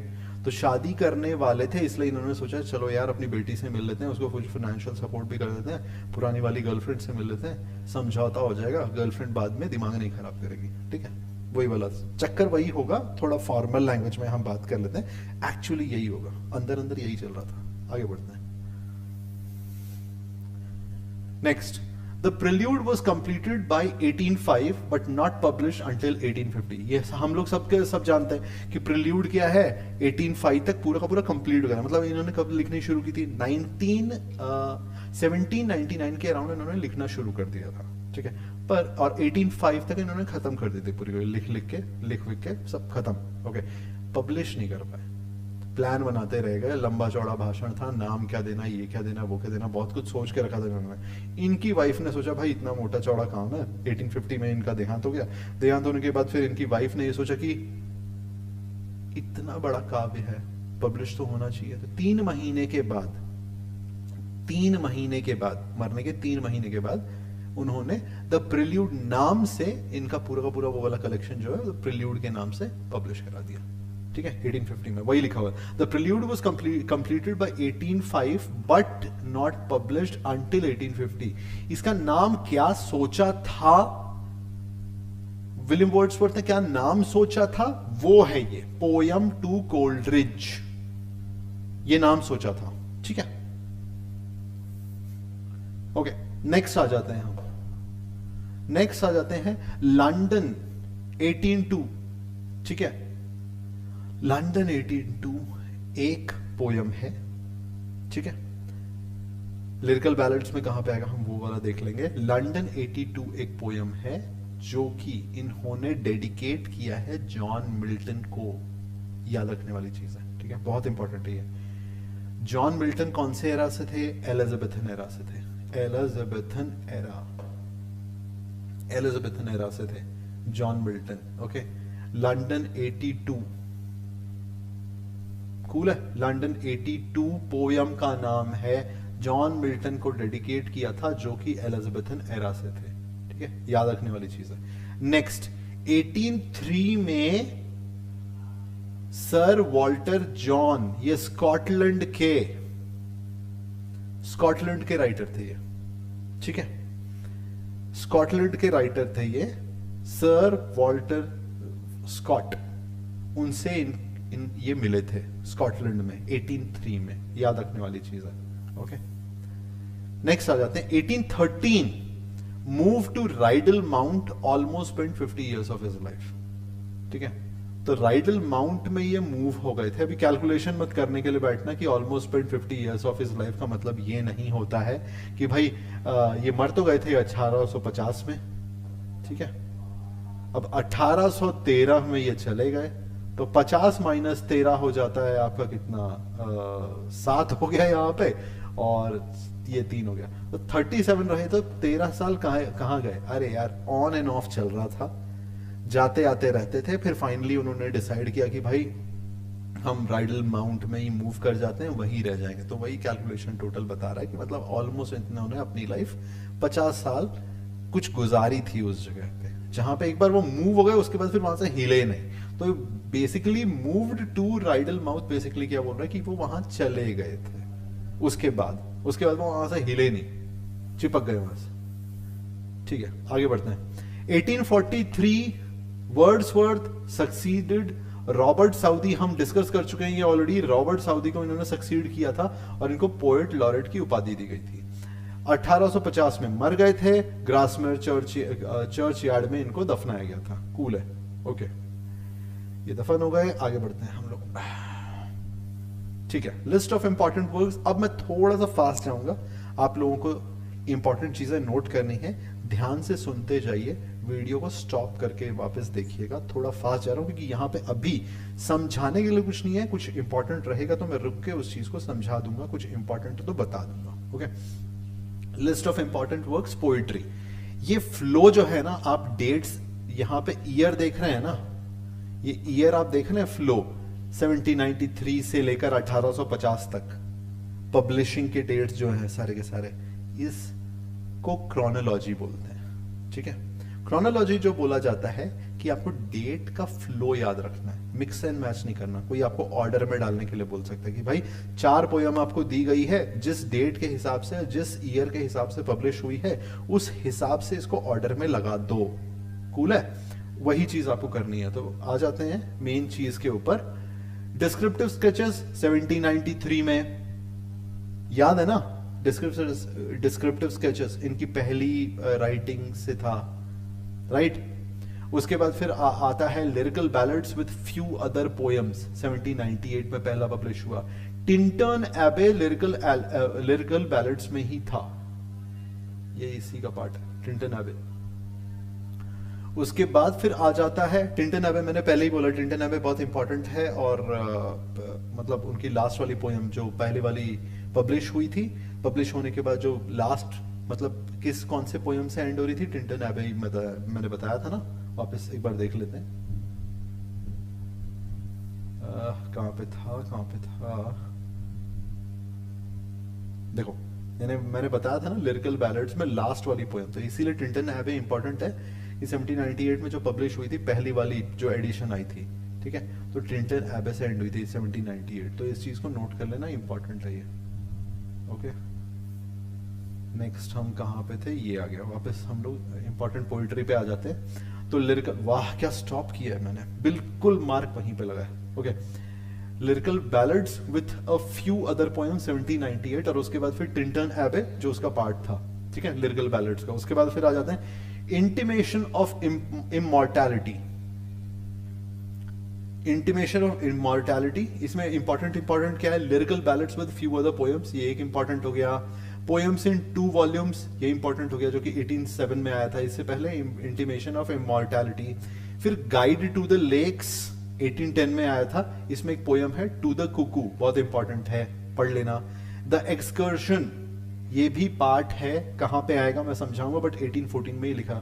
लायोडामिया 1815 और 1845, 1815 में इन्होंने लिखनी शुरू हुई थी, पब्लिश हुई थी उस टाइम के अराउंड, तो लायोडामिया को कंप्लीट उन्होंने 1845 में किया था। ओके, इसलिए वहां पे 2 डेट लिखे हुए हैं। The white doe of Rylstone 1815 में, पीटर बेल 1819 में लिखी थी इन्होंने। द वैगनर, ये जो दोनों है ना, इसे द वैगनर भी बोला जाता है, या फिर द बेंजामिन द वैगनर, ये दोनों भी बोला जाता है, ये वन एंड द सेम, एक ही चीज है ये, ठीक है। The Wagner, Benjamin the Wagner 1819 में आई थी, ठीक है। तो कोई भी आपको ये पूछ सकता है कि भाई वैगनर क्या है या बेंजामिन द वैगनर क्या है, तो कंफ्यूज मत होना, it's one and the same thing. उसके बाद फिर प्रिल्यूड कब पब्लिश हुई थी, उनके मरने के बाद 1850 में। कूल है, ये वाला पार्ट हो गया। नेक्स्ट आ जाता है, ठीक है, प्रोज वर्क। प्रोज में ऑलरेडी समझा चुका हूं, प्रोज होता क्या है, प्रोज होता है नॉर्मल लिख, नॉर्मल लैंग्वेज में जो लिखते हैं, क्या क्या है। प्रोज वर्क 1896 में पब्लिश हुई थी, 1896, सोच सकते हैं 1850 में मर गए, उनकी वाइफ भी गुजर गई होगी उस टाइम तक, पर कलेक्शन बना लिया गया। कलेक्शन बनाने के बाद फिर वो प्रिंटिंग में आने लग गया, जब पब्लिश होता है उसका डेट दिया जाता है। प्रोज वर्क पब्लिश हुई थी 1896 में। लिटरेरी क्रिटिसिज्म, उनका जितने भी लिटरेरी क्रिटिसिज्म उन्होंने किए थे, वो सारा का सारा आ गया 1966 में पब्लिश होगा। लेटर्स टू डोरथी, अपनी बहन को, और जो इन्होंने लिखा था, ओके, वो सारा का सारा 1967 में पब्लिश हुआ। Letters to the Wordsworth family, अपनी फैमिली को जो लेटर्स लिखे थे वो 1969 में पब्लिश हुआ। प्रोज वर्क, और भी इन्होंने कुछ कुछ लेख लिखे होंगे, वो 1794 में पब्लिश हो गया। The love letters of William and मेरी वर्ड्सवर्थ, मतलब ये और इनकी वाइफ के बीच में जो लेटर्स लिखे थे इन्होंने, वो 1981 में। ये इंपॉर्टेंट है, ये पढ़ने वाली चीज है ना। The love letters of William and मेरी वर्ड्सवर्थ। ओके, किसी के लव लेटर नहीं पढ़ते यार, बट स्टिल अगर इन्होंने पब्लिकली पब्लिश कर दिया तो we can't help it, no, we have to read it, प्यार की बात। ओके, एसे अपॉन एपिटाप्स 1810 में हुआ था, ठीक है। तो ये तो पहले हो गया था, एसेज और एपिटाप्स, इन्होंने एसेज लिखे थे, एसेज नॉर्मल लैंग्वेज में लिखते हैं, तो वो 1810 में हुआ था। कूल है, यहां तक इंपॉर्टेंट चीज है, डेट याद रखनी जरूरी है, कब क्या हुआ था वो याद रख लीजिए। ओके, नेक्स्ट आ जाता है। Okay, list of important poems, ये इंपॉर्टेंट पोएम्स है, ये याद रखने वाली चीज है, इनके बहुत इंपॉर्टेंट पोएम्स है, सारे याद रखिए। ओके, अभी किससे है ये लिस्ट ऑफ इंपॉर्टेंट पोएम से? लिरिकल बैलड जो 1798 में इन्होंने लिखी थी, जिसमें दोनों थे, उसमें से इनके पोएम्स थे, जैसे कि मैंने आपको ऑलरेडी बता दिया है, सैमुअल टेलर कोलरिज की सिर्फ 4 पोयम थी पहले वाले एडिशन में, दूसरे मतलब, और उसके बाद फिर 19 पोयम थी वर्ड्सवर्थ की, ठीक है, तो उसमें से है ये। क्या क्या था important? Simon Lee, we are 7, lines written in early spring, expostulation and reply, the tables turned, the thorn, lines composed a few miles above Tintern Abbey, Lucy Gray, the 2 April mornings, the solitary reaper, बहुत important poem है, okay, Nutting, the ruined cottage, Michael, the kitten at play। ये है इन lyrical ballad जो 1798 में जो publish हुई थी, उसमें से ये पोयम है विलियम वर्ड्सवर्थ के। उसके बाद आ जाते हैं नेक्स्ट वाले में। नेक्स्ट वाले में आ जाइए, इन पोयम्स 1807 में इन पोयम्स करके इनका वर्क जो था, बुक पूरी की पूरी किताब, उसमें इनका क्या क्या वर्क था, उसमें इनके पोयम्स जो one of the most important ones हैं, वो क्या क्या है? Resolution in and independence, I wandered lonely as a cloud, also known as daffodils. Daffodils आपसे कोई भी पूछ सकता है डैफोडिल्स बेसिकली क्या है, तो किस पोयम से रिलेट कर रहा है, किस पोयम के बारे में बता रहा है, तो डैफोडिल्स का नाम पूछ लेगा और उसके बाद फिर पूछेगा कि कौन से पोयम से, 4 पोयम का नाम दे देगा और बोलेगा कि आई वॉन्ट, उसमें से आपको राइट ऑप्शन चुनना है, I wandered lonely as a cloud. So basically आपको क्या करना है, I wandered lonely as a cloud और डैफोडिल्स को रिलेट करना है, वो दोनों वन एंड द सेम है, okay. My heart leaps up, उसके बाद फिर इन्होंने 2 ओड लिखी थी, ओके, ये जो 2 है ओड, ये लिखी थी। ओड मैं आपको ऑलरेडी बता चुका हूं, ओड क्या होता है, एक टाइप की पोइट्री ही होती है, ठीक है। इंटिमेशंस ऑफ इमॉर्टैलिटी पहला, और ode to duty. Ode to duty में ड्यूटी ना किसी कैरेक्टर का नाम है, ओके, हम आगे डिस्कस करेंगे, मैंने उसको भी अलग से लिख के रखा है क्योंकि ये इंपॉर्टेंट है, क्वेश्चन आ सकता है, बहुत इंपॉर्टेंट क्वेश्चन है। ओड टू ड्यूटी याद रखना, हम डिस्कस करेंगे, इंपॉर्टेंट है। उसके बाद फिर आ जाता है solitary reaper, elegiac stanzas composed upon Westminster Bridge, September 3, 1802 में, ओके। लंदन 82 हम लंदन 1802 फॉर जॉन मिल्टन हम ऑलरेडी डिस्कस कर चुके हैं, और उसके बाद फिर the world is too much with us, ये वाला पोयम है, okay. Next, edition of lyrical ballads, एक सेकेंड यार, एडिशन ऑफ लिरिकल बैलेड्स, ये सारे के सारे एडिशंस हम एक बार देख लेते हैं। फर्स्ट एडिशन, पहला वाला जो एडिशन है ये 1978 में हुआ था, ठीक है, जिसमें कोल्ड्रिज और वर्ड्सवर्थ इन दोनों ने कंट्रीब्यूट किया था, ठीक है, फर्स्ट। सेकेंड एडिशन की अगर मैं बात करूं तो सेकेंड एडिशन आया था 1800 में, जिसमें सिर्फ वर्ड्सवर्थ ने ही लिखा था, उसके बाद किसी ने लिखा था, ठीक है। इसमें उन्होंने प्रीफेस डाला था, ओके, और इसको प्रीफेस डालने के बाद, प्रीफेस बेसिकली क्या होता है, इंट्रोडक्शन टाइप का, कि ये उन्होंने क्यों लिखा है, ठीक है। इसको मैनिफेस्टो भी बोलते हैं, याद रखिएगा इस चीज़ को, मैनिफेस्टो। इस एडिशन में इसको मैनिफेस्टो भी बोलते हैं। मैनिफेस्टो क्यों होता है वो बाद में डिस्कस करेंगे, ओके। पर इतना अभी फिलहाल के लिए याद रखिए कि प्रीफेस इसके लिरिकल बैलेड्स में कब डाला था इन्होंने सेकेंड एडिशन में डाला था, ओके। थर्ड में आ जाते हैं, थर्ड एडिशन 1802 में आया था, और फोर्थ एंड फाइनल एडिशन जो लिरिकल बैलेड्स का था वो 1805 में आया था। ये 4 एडिशन है, बहुत इंपॉर्टेंट है, याद रखने वाली चीज़ है, स्किप मत करिएगा, बहुत इंपॉर्टेंट क्वेश्चन है, ठीक है। दोबारा देख लेते हैं एक बार, editions of lyrical Ballads. First edition 1798 Lyrical Ballads, जिसमें कोल्ड्रिज और वर्ड्सवर्थ दोनों ने बताया था, दोनों के पोएम्स आए थे। कोल्ड्रिज का मैं ऑलरेडी आपको बता चुका हूँ, इसके 19 पोएम्स थे, और वर्ड्सवर्थ के टोटल 4 पोएम आए थे उसके ऊपर, ओके। नेक्स्ट आ जाते हैं, सेकेंड एडिशन में इन्होंने प्रीफेस लिखा था, प्रीफेस डाला था, जिसमें सिर्फ वर्ड्सवर्थ ने लिखा था। थर्ड में इन्होंने 1802 में लिखा, 1802 में उनका थर्ड एडिशन आया था, फोर्थ एडिशन आया था आपका, फोर्थ और फाइनल एडिशन 1805 में, सॉरी, ठीक है, ठीक। आगे बढ़ते हैं, ठीक है। प्रेफेस टू लिरिकल बैलेड्स, अभी प्रेफेस को समझते हैं हम एक बार, ठीक है। प्रेफेस को अभी समझना ज़रूरी है, प्रेफेस को समझ लेते हैं। ओके, तो प्रेफेस क्या है? Regarded as the manifesto of romantic movement. जो प्रेफेस डाला हुआ है ना, प्रेफेस बेसिकली क्यों लिखा गया था? प्रेफेस इसलिए लिखा गया था, सिर्फ पोएम लिखी है, एक किताब छपी है और पोएम लिख दी गई है उसके ऊपर, कोई जाए और जाके उसको उठा ले। इंट्रोडक्शन एक किताब का बहुत ज़रूरी होता है। आप कि कहीं जाकर एक किताब उठाकर सीधा ही पढ़ना शुरू नहीं करते, उस किताब में क्या है और क्यों है, लिखी क्यों गई है, क्यों ज़रूरी है, ये चीज़ भी लिखनी ज़रूरी है। तो वर्ड्सवर्थ ने प्रेफेस सबसे पहले डाला था उसमें, उस किताब में, ठीक है। उसको मैनिफेस्टो इसलिए बोला जाता है क्योंकि ताकि उस चीज़ को लोग पढ़ के काफ़ी जगह तक ये बात जाए। उस चीज़ में उन्होंने मेंशन किया था कि क्यों मैंने ये बुक क्यों लिखी है, नेचर से अफेक्टेड है, नेचर क्यों ज़रूरी है, और मेरे सारे के सारे पोएम आपको ही इन्फ्लुएंस करने के लिए है नेचर से। ये उनका मेन मकसद था प्रेफेस लिखने का। Regarded as the manifesto of romantic movement, Wordsworth and Coleridge rejected the neoclassical. Neoclassical क्या होता है? नियो क्लासिकल बेसिकली, क्लासिकल मतलब ओल्ड एरा और मेडिवियल एरा जो होता है, ठीक है।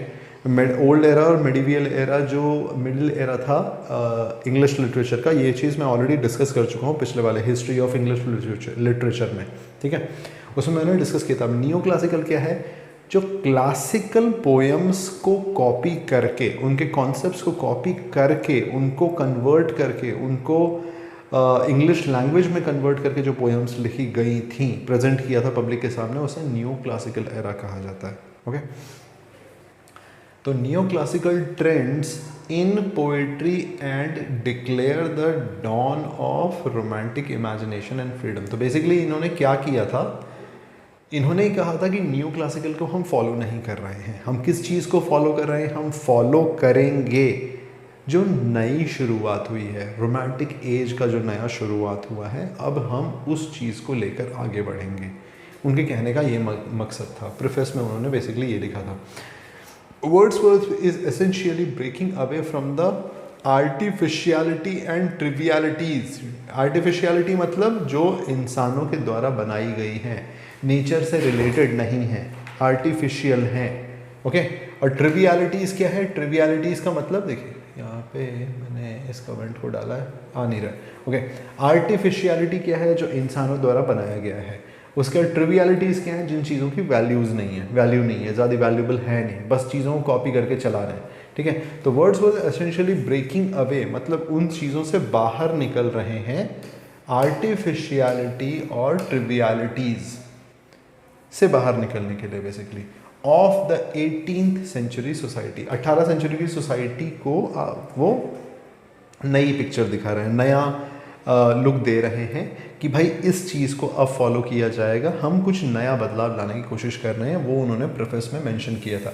इसीलिए मैं इतना लंबा चौड़ा भाषण क्यों डाल रहा हूँ इसमें, क्योंकि आपको इतना पता चले कि प्रेफेस क्यों इंपॉर्टेंट था लिरिकल बैलेड्स का 1802 में जो विलियम वर्ड्सवर्थ ने डाला था। Next, over elaborate complex concept of preceding age are being done away with।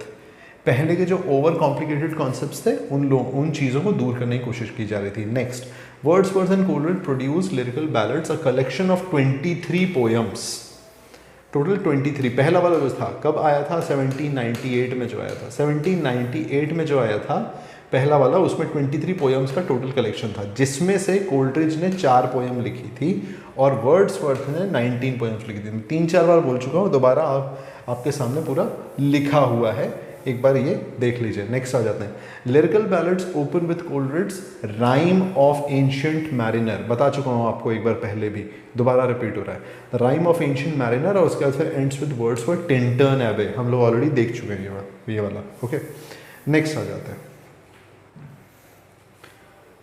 अभी हम देखते हैं इंपॉर्टेंट पोएम्स जो लिरिकल बैलेड्स में है, 1798 में जो पब्लिश हुआ था और 1800 में जिसमें इन्होंने प्रेफेस डाला था, उसमें क्या क्या था, मोस्ट इंपॉर्टेंट पोएम्स जो हैं वो जानना ज़रूरी है। नेक्स्ट आ जाते हैं, lyrical ballads with a few other poems 1798 क्या क्या है? Simon Lee, VR7, lines written in early spring, expostulation and reply, the tables turned, the thorn, lines composed a few miles above Tintern Abbey. ये हम ऊपर भी देख चुके हैं, जो हम लोग नोट्स अभी रेफर कर रहे हैं इसमें हम लोग वो भी पहले भी देख चुके हैं, मगर ये पूरा कंबाइंड है कि 1978 में जो लिखा था वो क्या था, 1800 में था वो क्या था। तो आ सकता है ना, पूछ सकता है ना कि सो इन सो पोएम मतलब कौन से वाले एडिशन में थी। जैसे कि मान लीजिए आपसे पूछा गया कि द टेबल्स टर्न जो है, ठीक है, टेबल्स टर्न जो है, द टेबल्स टर्न की अगर हम बात करें तो ये कौन से वाले एडिशन में थी, लिरिकल बैलेड्स के 1798 वाले एडिशन में थी, ठीक है। अब हम अगर मान लीजिए आपसे बात की जाए slumber did my spirit seal, इसकी अगर बात करें, ये पिक करके अगर कोई आपसे पूछे तो आप सीधा सीधा बोल सकते हैं कि भाई सॉरी, सीधा आप ये कह सकते हैं कि ये आपके lyrical ballads with other poems में है, ये चीज़ कह सकते हैं। ओके, नेक्स्ट आ जाते हैं। Okay, preface to the lyrical ballads, strange fits of passion. इसमें क्या क्या लिरिकल बैलेड्स के हमारे 1800 में क्या क्या है, मेन इंपॉर्टेंट की बात कर रहा हूँ मैं यहाँ पे। इंपॉर्टेंट वाले क्या क्या हैं, एक सेकेंड, इंपॉर्टेंट है preface to lyrical ballads, preface था अभी बता चुका हूँ already. Strange fits of passion have I known, ये 16 जो लिखा हुआ है ना, अगर किसी को डाउट हो ये 16 क्या है तो 16 जो लिखा हुआ है इसको इग्नोर करिए, ये इग्नोर करिए, ये 16 ये शायद आपको कंफ्यूज करेगा, ये 16 को इग्नोर करिए। Okay, strange fits of passion have I known, she dwelt among the untrodden veg, 3 years she grew, a slumber did my spirit seal, I travelled among unknown men, Lucy Gray, the 2 April mornings, Nutting, the ruined cottage, Michael, the kitten at play। ठीक है, kitten क्या होता है, छोटी वाली बिल्ली, kitten, the kitten at play, उस पर भी लिख दिया इन्होंने। ओके, उसके बाद थोड़ा सा रोमांटिक पीरियड के बारे में बात करें। Old romantic poet, new romantic poet भी कुछ था, ये आपको जानना ज़रूरी है कौन कौन था। कोई पूछ सकता है आपसे कि ओल्ड रोमांटिक पोएट में कौन कौन आते हैं, न्यू रोमांटिक पोएट में कौन कौन आते हैं, तो ये चीज़ आप एक बार जान लीजिए। तो romantic period in English literature is clearly divisible into 2 generation of poets, ठीक है। पहला है, the first generation belongs to William Wordsworth, S T. Coleridge, Walter Scott. Sir Walter Scott याद है, 1813 में मिले थे, मैंने बोला था 1813 में मिले थे, मैंने बताया था आपको 1813 का, ठीक है। तो सर वॉल्टर स्कॉट से स्कॉटलैंड में वो मिले थे, याद होगा ना। तो इस और मिले थे तो कुछ ना कुछ उन्होंने लिखा होगा, डिस्कशन हुआ होगा, तो उन्होंने भी लिखना शुरू कर दिया होगा, राइट। तो first generation belongs to William Wordsworth, एक सेकेंड, विलियम वर्ड्सवर्थ से बिलोंग करता है, क्या है, विलियम वर्ड्सवर्थ से बिलोंग, एस.टी. कोलरिज और वॉल्टर स्कॉट, ठीक है। ये हमारे हैं ओल्डर पोएट्स के नाम से इनको जाना जाता है। अब न्यू पोएट्स कौन है, यंगर पोएट्स कौन कौन है। यंगर पोएट्स हैं आपके Lord Byron, P B. Shelley and John Keats. तो ये पोएट्स इंपॉर्टेंट है। तो आप ये 6 पोएट्स देख लीजिए, जहाँ जहाँ पे इनके काम होंगे ना, वहाँ से उन सब से रिलेशन में कुछ ना कुछ पूछा जाएगा। तो विलियम वर्ड्सवर्थ से आपको पूछा जा सकता है, एस.टी. कोलरिज हमारे सिलेबस में नहीं है, वॉल्टर स्कॉट नहीं है, जॉन कीट्स, पी.बी. शेली ये हमारे में है, लॉर्ड बायरन मेरे को ठीक से याद नहीं है, पर पी.बी. शेली, जॉन कीट्स हैं हमारे सिलेबस में, ये इस चीज़ को याद रखिए। तो ये पोएट, तीनों पोएट्स इंपॉर्टेंट है, इनका पूछा जाएगा। आप इस चीज़ को नोट करिए कि ये यंगर पोएट्स में कौन कौन है, Lord Byron, P B. Shelley, John Keats, और ओल्डर पोएट्स में रोमांटिक एरा में कौन कौन है, William Wordsworth, S T. Coleridge and Walter Scott, ठीक है। नेक्स्ट ये हो गया, अभी आगे चलते हैं हम लोग। कुछ स्टेटमेंट है जो इनकी पोइट्री से लिया गया है। ये स्टेटमेंट याद रखिए, ये स्टेटमेंट पूछा जा सकता है, बहुत बार एग्जामिनेशन में आए हुए हैं। तो मैंने क्या किया, पिक करके उनको अलग से लिख दिया, क्योंकि ऑब्वियसली अब पूरी की पूरी पोइट्री पढ़ने नहीं जा रहे हैं, उतनी हिम्मत किसी की नहीं होगी। तो जो रिपीटेड आपसे पोइट्री के कुछ लाइंस पूछे जा रहे हैं, कल हम लोग एमसीक्यू करेंगे, तो हो सकता है उसमें मैं कुछ एडिशनल चीज़ें भी इंक्लूड करूं, मगर आप इन चीज़ों को भी याद रखिए। Okay, some statements are taken from the poetry. अभी आ जाते हैं पोइट्री की लाइंस।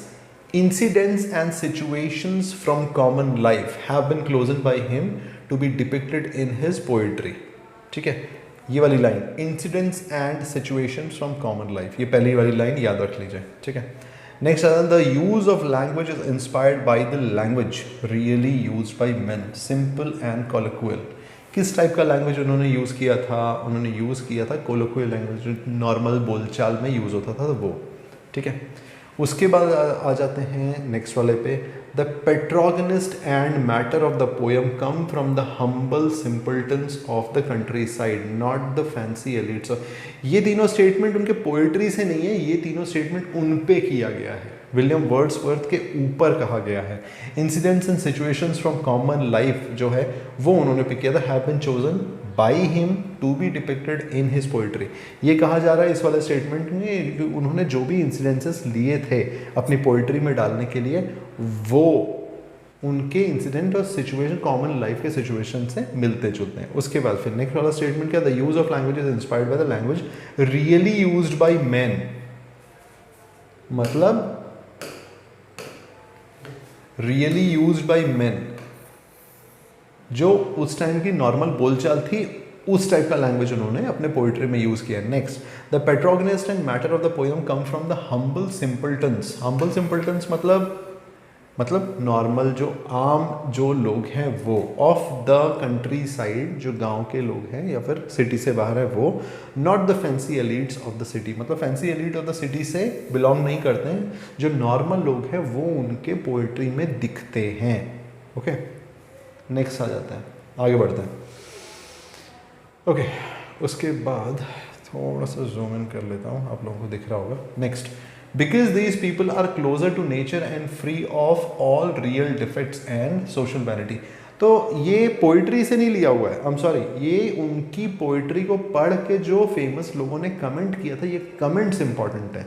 ओके, तो ये कमेंट याद रखना जरूरी है। Because these people are closer to nature and free of all real defect. इसमें क्या बोल रहा है, क्योंकि वो लोग, इनकी पोइट्री में कौन दिखते हैं, क्योंकि वो लोग इन नेचर से काफ़ी क्लोज हैं, उन्हीं लोगों को इंक्लूड किया गया है, और हर एक डिफेक्ट्स हैं, मतलब दिमागी तौर पे और बाकी चीज़ों में उससे काफ़ी दूर है ये। ठीक है, उनका कोई लेना देना नहीं है उल्टी सीधी चीज़ों में, जैसे सिटी लाइफ में होता है वैसा कुछ नहीं है। गांव की लाइफ है, सिंपल लाइफ है, अपना खाना, अपना पीना, अपना सोना और नेचर को एंजॉय करना, simple. Next, poetry is a spontaneous overflow of powerful feelings. ये विलियम वर्ड्सवर्थ का कहना था। क्या कहना था? Poetry is a spontaneous overflow of powerful feelings. आपको पावरफुल फीलिंग्स जब आती हैं तब पोइट्री आपसे निकलती है, ये विलियम वर्ड्सवर्थ का कहना था। कुछ कॉन्फ्लिक्ट भी हुआ था, किसी ने इस बात को डिनाई भी किया था, बट डजंट मैटर, ये विलियम वर्ड्सवर्थ के अपने थॉट्स थे। ओके, नेक्स्ट आ जाता है, good poetry should produce excitement. ये विलियम वर्ड्सवर्थ का कहना था। क्या कहना था?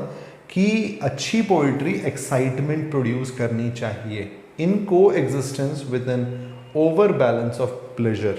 ठीक है, को एग्जिस्टेंस मतलब एक्साइटमेंट के साथ साथ प्लेजर भी आना चाहिए, मज़ा भी आना चाहिए, एक्साइटमेंट भी आना चाहिए, कुछ नया जानने को मिला, कुछ अच्छा लगा, साथ साथ में मज़ा भी आया पढ़ने में, वो कह रहे हैं। ये विलियम वर्ड्सवर्थ का मानना था। ठीक है, a poet is a man speaking to man. तो इसमें ये क्या कह रहे हैं कि एक इंसान कई इंसानों से बात कर रहा है, ये एक अच्छा पोएट होता है जो जिसकी बातों में ये झलके कि एक इंसान कईयों से बात कर रहा है। Okay, next, he has a more lively sensibility, more enthusiasm and tenderness, who has a greater knowledge of human nature and more comprehensive soul than one supposed to be common among mankind. Okay? तो ये बोल रहे, overall ये यही बोल रहे कि वो इंसान एक अच्छा पोएट, वो जो नेचर से रिलेट करता है, वो एक आम इंसान को इंसान की तरह देखे। ठीक है, उनको समझने की कोशिश करे, अपनी बातों में उनका झलकाव डाले, एक इंसान नॉर्मल लाइफ को प्रेजेंट करने की कोशिश करे कि क्यों वो ज़्यादा ज़रूरी है एक तड़क भड़क वाली लाइफ से। ठीक है, ये था विलियम वर्ड्सवर्थ के कुछ के ऊपर कही हुई कुछ बातें और उनके द्वारा कुछ कही बातें जो बहुत कॉमनली पूछी जाती हैं। अब हम आ जाते हैं प्रिल्यूड्स में। प्रिल्यूड्स जानना बहुत ज़रूरी है। प्रिल्यूड्स के बारे में सारे डिटेल्स मैंने इसमें कवर करने की कोशिश की है। ठीक है, ध्यान से सुनिएगा, समझिएगा। कुछ नहीं समझ में आए तो मुझसे क्वेश्चन में आप एक बार कमेंट बॉक्स में डाल के आप डेफिनेटली पूछ लीजिएगा इस चीज़ को। कमेंट ज़रूर करिए, लाइक ज़रूर करिए, शेयर ज़रूर करिए। विलियम वर्ड्सवर्थ सिर्फ पीजीटी टीजीटी में नहीं पूछा जाता है, बहुत सारे एग्जामिनेशन में पूछा जाता है। तो जितने 2 वीडियोस मैंने डाले हैं, मैंने 2 वीडियोस अभी इस वीडियो को इंक्लूड करके हमारे 2 वीडियो हैं, ये 2 वीडियो बहुत यूज़फुल हो सकते हैं अगर आप ध्यान से इस चीज़ को फॉलो करें तो। ठीक है, ऑल टाइम अवेलेबल है, अपने लिए सेव कर लीजिए। आपके 10 एग्जामिनेशन हो सकते हैं इंग्लिश के जिसमें विलियम वर्ड्सवर्थ के बारे में आपको पूछा जाए। सिंपली सर्च करिए, जाइए, वॉच करिए, एग्ज़ाम लिखिए। इतना नॉलेज मैंने इन 2 वीडियोज़ में डाल दिया। नेक्स्ट, उसके बाद फिर हम जाते हैं प्रिल्यूड पे। तो प्रिल्यूड टोटल कितनी लिखी हुई है? प्रिल्यूड लिखी हुई है 7863 लाइंस में प्रिल्यूड लिखी हुई है। मतलब उसके अंदर बहुत सारी पोएम्स हैं, टोटल को जोड़ के 7863 लाइंस हैं। ठीक है, it was posthumously titled and published का मतलब पहले ये नाम नहीं था। posthumously टाइटल्ड एंड पब्लिश, पहले द प्रिल्यूड नाम नहीं था। ओके, ये नाम नहीं था पहले कुछ और नाम रखा था। नाम क्या था? बेसिकली नाम रखा था विलियम वर्ड्सवर्थ ने, सोच के रखा था मैं कुछ ऐसा नाम दूंगा। 1805 खत्म हो गई, 1805 में उन्होंने लिख के खत्म किया, मगर कभी पब्लिश करा ही नहीं। उनकी वाइफ ने उनके मरने के बाद 1850 में उस चीज़ को पब्लिश कराया था। ठीक है, पहला एडिशन, फर्स्ट एडिशन कब आया था प्रिल्यूड का? 1799, 2 बुक्स। मैंने बताया था ना 1798 में लिरिकल बैलेट्स खत्म हो गया था, 1799 में उन्होंने 2 बुक का एडिशन निकाल दी, मतलब निकाल के अलग रख दिया था फर्स्ट एडिशन। ठीक है, सेकेंड वर्जन जो था 1805 का वो 13 बुक्स का था। फाइनल वर्जन 14 बुक, मतलब ये सारी चीज़ें लिखी हुई थी। तो फाइनल वर्जन था 1850 को 14 बुक का जो वर्जन था वो निकाल दिया था उन्होंने। ओके, यहाँ तक समझ में आ गया। पहला वर्जन 2 बुक्स का था, सेकंड वर्जन 1805 का था, मगर फाइनल वर्जन 1850 का था। आपको यही पूछा जाता है, 1850 वाले की ही कहीं पे भी बात होती है, 1850 की बात होती है। ये सिर्फ इस नॉलेज के लिए है कि प्रिल्यूड को अपने अपने मरने से पहले उनके क्या प्लान्स थे कि वो किस तरह इस चीज़ को पब्लिश करवाएंगे, ये वो है। ठीक है, मैं वो बताने की कोशिश कर रहा हूँ कि प्रिल्यूड को एक्चुअल नाम दिया था उन्होंने, इसका सबटाइटल दिया था growth of a poets mind. उन्होंने जो खुद सोचा था, मतलब ये एक सेमी बायोग्राफिकल पोइट्री थी। ये तो मैं आपको बता चुका हूँ क्योंकि उसमें काफ़ी चीज़ इंक्लूडेड थी सैमुअल टेलर कोल्ड्रिज की, राइट, हम लोग ऑलरेडी डिस्कस कर चुके हैं। इसमें ये लिख रहे हैं ग्रोथ ऑफ पोएट्स माइंड। तो उनका क्या बेसिकली थॉट प्रोसेस है कि एक पोएट, जैसे कि मैं एक पोएट हूँ विलियम वर्ड्सवर्थ और वो मेरे दोस्त हैं सैमुअल टेलर कोल्ड्रिज, हम दोनों का ग्रोथ ऑफ माइंड कैसे हो, मतलब उन्होंने पूरा का पूरा कवर किया हुआ था इसमें, अपने बचपन से लेकर जब तक उन्होंने फाइनल वर्जन लिख नहीं दिया था तब तक की पूरी लाइफ उन्होंने उसमें डिस्क्राइब करके रखी है। ओके, समझ में आ गया? Growth of poet's mind, growth of poet's mind, ये उन्होंने सोच के रखा था, ये वाला नाम देंगे, एन ऑटोबायोग्राफिकल पोएम। यहाँ तक आई होप आप लोगों को पूरा क्लियर हो जाएगा, कहीं पे भी कंफ्यूजन हो पूछ लीजिएगा। दोबारा एक बार रिपीट कर देते हैं। The prelude 7863 lines. पॉस्थमसली मतलब मरने के बाद, पॉस्थमसली मतलब मरने के बाद, titled and published. First version 1799 2 book की, second version 1805 13 books, final version 1850 14 books. ये उन्होंने सोचा था कि वो इस तरह से करवाएंगे। 3 वर्जन में उन्होंने निकाला था। सबटाइटल उन्होंने क्या दिया था? Growth of poet's mind and autobiographical poem. ठीक है, यहाँ तक हो गया। उसके बाद द प्रिल्यूड और growth of poet's mind and autobiographical poem was written in blank verse. Prelude को ब्लैंक वर्ड्स में लिखा गया था, क्लियरली बता रहा हूँ। ठीक है, कोई पूछ सकता है कि किस वर्ड्स में लिखा गया था? ब्लैंक वर्ड्स में लिखा गया था। Intended to be the introduction of recluse. ठीक है, ये एक नई चीज आ गई अभी, रिक्लूज। तो रिक्लूज भी वो कुछ लिख रहे थे जिसका introduction growth of poet's mind as an introduction, recluse जो वो लिख रहे थे उसका इंट्रोडक्शन ये रखना चाहते थे। मतलब ऐसा कुछ हुआ नहीं है, कुछ पब्लिश हुआ नहीं है, कुछ हुआ नहीं है, ये उनकी सोच में था, आइडियाज़ में था। मतलब जैसे प्लानिंग होती है ना, प्लानिंग की मगर सक्सेसफुल नहीं हुई, तो इन्होंने प्लान बना के रखा था जो कि सक्सेसफुल कभी हुआ नहीं था। उनके काव्य लिखे हुए थे, रखे रह गए। ओके, नेक्स्ट, रिक्लूज भी इंपॉर्टेंट है, रिक्लूज भी इंपॉर्टेंट है, द रिक्लूज जो है ये भी इंपॉर्टेंट है, ये जब आएगा तो हम लोग डिस्कस करेंगे। Next, published posthumously by his wife मेरी हचिंगसन, ठीक है। द प्रिल्यूड बिगैन इन 1799, मैं ऑलरेडी आपको बता चुका हूँ, एंड वॉज कंप्लीटेड इन 1805, हम लोग डिस्कस कर चुके हैं, but was published 3 months after the poets death in 1850। Already पूरा का पूरा हम डिस्कस कर चुके हैं ये चीज़, ठीक है। आगे बढ़ते हैं, ठीक है, आगे बढ़ते हैं हम लोग। ओके, नाउ अब आ जाते हैं हम रिक्लूज में, ठीक है। रिक्लूज में आ जाते हैं, अभी हमने रिक्लूज डिस्कस किया था, रिक्लूज में आ जाते हैं। इसमें एक और चीज़ है एक्सकर्जन, इसमें एक और चीज़ है। अब ध्यान से सुनिए इस चीज़ को, हमारा प्रिल्यूड खत्म हो गया है। प्रिल्यूड 1850 के बाद पब्लिश हुई थी। प्रिल्यूड में 14 पोएम्स थे, ये हम ऑलरेडी डिस्कस कर चुके हैं। अभी उनका प्लानिंग किस तरह था, क्या सोच में थी, ये सारी की सारी चीज़ आप देख लो एक बार। Wordsworth published the Excursion with 9 books, देख रहे हो आप। उनकी प्लानिंग में था कि रिक्लूज के इंट्रोडक्शन में प्रिल्यूड को डालेंगे, राइट, मैं ऑलरेडी बता चुका हूं आपको।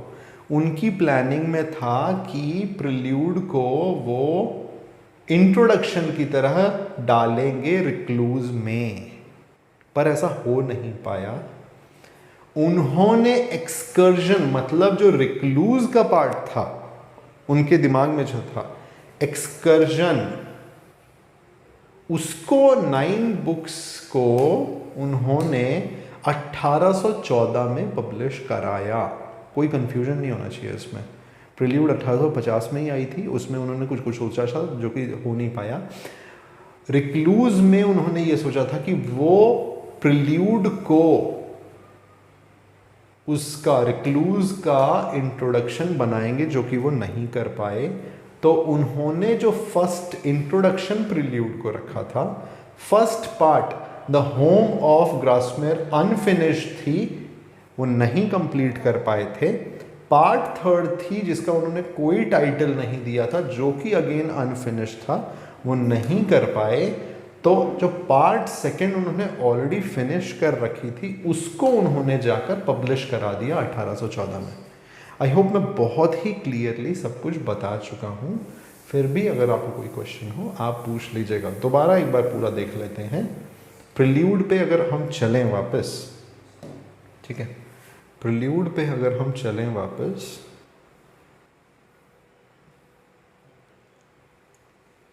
प्रिल्यूड 3 सेक्शन में आनी थी ऐसा सोचा गया था, जिसमें फर्स्ट वर्जन 1799 में 2 बुक्स, सेकंड वर्जन 1805 में 13 बुक, फाइनल वर्जन 1815 में 40 book.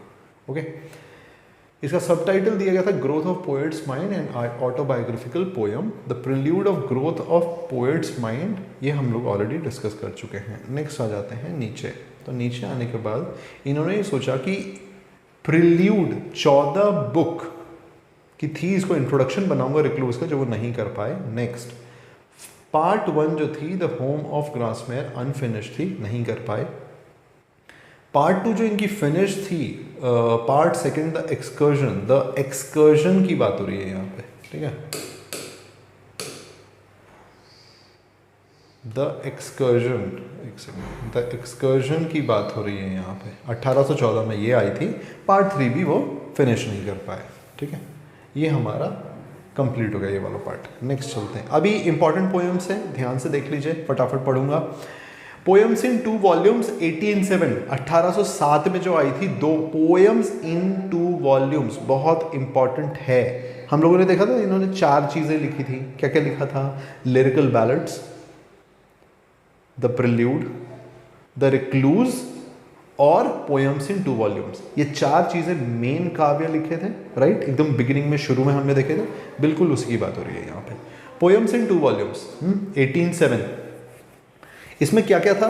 Resolution and independence, the leech gatherer. तो इसका रिलेशन हमें पूछा जा सकता है कि लीच गैदरर किसके साथ रिलेट करे। Resolution and independence, the leech gatherer. Daffodils का मैं ऑलरेडी बता चुका हूँ आपको। I wandered lonely as a cloud, also known as daffodils. My heart leaps up, ode intimations of immortality, ode to duty. ये 2 ओड हैं, इन्होंने 2 ओड लिखे थे जो कि बहुत इंपॉर्टेंट है। मतलब इसमें आप देख रहे हो इन्फॉर्मेशन मैंने 2-2 3-3 बार कहीं कहीं पे रिपीट कर दिया है, ताकि आप 2-2 3-3 बार सुने, याद रहे, मगर नोट्स बनाते रहना। रिपीट अपने नोट्स में रिपीट करने की ज़रूरत नहीं है, नोट्स ज़रूर बनाना। सॉलिटरी रिपर बहुत बार रिपीट कर दिया है मैंने। उसके बाद फिर एलिगियाक stanzas, composed upon Westminster Bridge, September 3, 1802, London 1802, the world is too much with us। ठीक है, तो पोएम्स इन 2 वॉल्यूम्स में था ये, ओके। उसके बाद फिर हम आ जाते हैं आगे। The Lucy are a series of 5 poems compose between 1798, ज़्यादा दूर नहीं है, एक सेकंड ना, ठीक दिख रहा होगा आप लोगों को मेरे ख्याल से, अभी ठीक होगा। हाँ, the Lucy poems, the Lucy करके हमने देखा था शुरू में, द लूसी 2-3 बार कहीं कहीं रिपीट हो गया। लूसी में इन्होंने 5 पोएम्स डाले थे, ठीक है।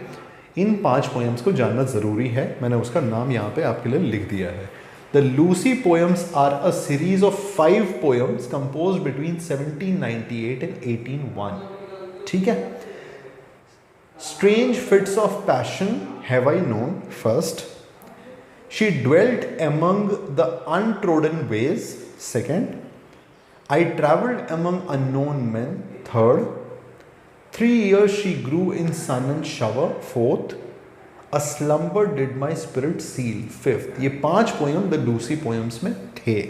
ये इंपॉर्टेंट है, पूछ सकता है ना कि क्या सो इन सो पोएम द लूसी पोएम्स में था, या फिर इन 5। तो आपको ये सारे 5 पोएम्स याद होने चाहिए लूसी पोएम से रिलेट करने के लिए कि कौन से में था, ओके। अभी आ जाते हैं हम आगे, थोड़ा सा आगे बढ़ते हैं और ये देखते हैं फेमस ओड्स। मैं बता रहा था फेमस ओड्स कौन कौन सा था, ये चीज याद रखना। ओड टू ड्यूटी, ये 2 ओड लिखे थे इन्होंने, तो काफी फेमस ओड्स हैं ये।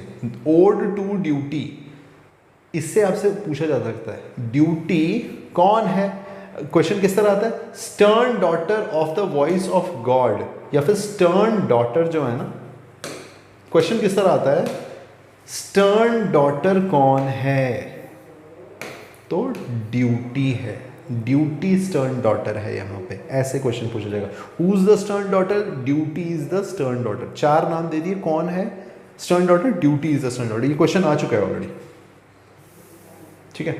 Odd to duty stern daughter of the voice of God, ये पहला ओड है। दूसरा ओड कौन सा, ode to intimation of immortality, recollections of early childhood. मतलब अभी कोई पूछे आपसे रिकलेक्शंस ऑफ अर्ली चाइल्डहुड उन्होंने कौन से ओड में मेंशन किया था, तो ode to intimation of immortality में उन्होंने डाला था, ठीक है। इंटिमेशन ऑफ इमॉर्टैलिटी, ठीक है। अब सोनेट्स एक बार देख लेते हैं, इन्होंने सोनेट कौन कौन सा लिखे थे, इंपॉर्टेंट सोनेट कौन कौन से थे, ओके आगे बढ़ते हैं, ठीक है। ऐसे क्यों, अच्छा सॉरी,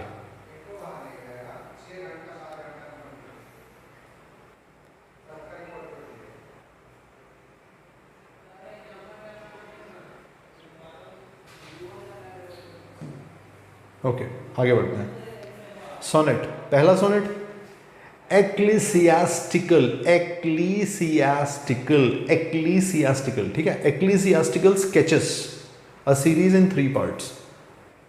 तो पहला सोनेट, इंपॉर्टेंट सोनेट कौन सा, Ecclesiastical Sketches, a series in 3 parts, part 1, 2 and 3, वो एक सोनेट हो गया। दूसरा वाला लंदन 1802, जॉन मिल्टन, ठीक है। अब उसके ऊपर 2 लाइन है, ध्यान से सुनिए। लंदन 1802 जॉन मिल्टन के लिए उन्होंने लिखी थी, और भी उन्होंने क्या मेंशन किया था, the soul was like a star and dwelt apart. इसमें उन्होंने क्या मेंशन किया है, the soul was like a star, वो एक सितारे की तरह थे, ठीक है। वो एक सितारे की तरह थे। जैसे किसके बारे में बोल रहे हैं? जॉन मिल्टन के बारे में। कब के थे वो? Elizabethan era. ठीक है, next, Milton thou shouldst be living at this hour. वो कह रहे हैं कि जॉन मिल्टन आपको इस समय जिंदा होना चाहिए था। उनकी पोइट्री, उनके थॉट प्रोसेस इतने ज़्यादा अच्छे थे कि विलियम वर्ड्सवर्थ उनसे काफ़ी प्रभावित थे। ठीक है, शायद उनके थॉट प्रोसेस से प्रभावित होना ही उनको इस पोइट्री में उतरना और काम करने पे उनको मजबूर किया। ठीक है, वो भी एक चीज़ था। उनके टीचर के अलावा की बात कर रहा हूँ मैं। उसके बाद फिर एक और सोनेट जो इंपॉर्टेंट है उसका नाम है the world is too much with us. ठीक है, नेक्स्ट आगे बढ़ते हैं।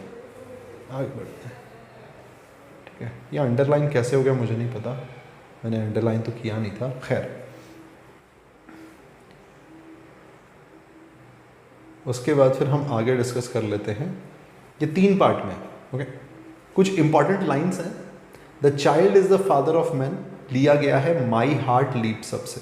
तो हो सकता है आपसे पूछा जाए कि the child is father of man किससे है? तो माई हार्ट लीप्स अप से है पहला। Stern daughter of the voice of God, ये लाइन ली गई है ओड टू ड्यूटी से। ये दोनों चीज अलग है। लाइन जो पोएट्री से ली गई है वो है ये। कूल, ये पार्ट खत्म हो गया हमारा। ये पार्ट खत्म हो गया हमारा, ये खत्म हो गया। नेक्स्ट, अभी क्या है?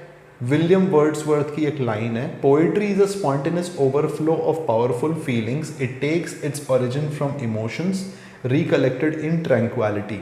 ये लाइन याद कर लो, ये विलियम वर्ड्सवर्थ ने बोला था। ये विलियम वर्ड्सवर्थ की पोयम से लिया गया था। ये पोइट्री के बारे में विलियम वर्ड्सवर्थ ने बोला था।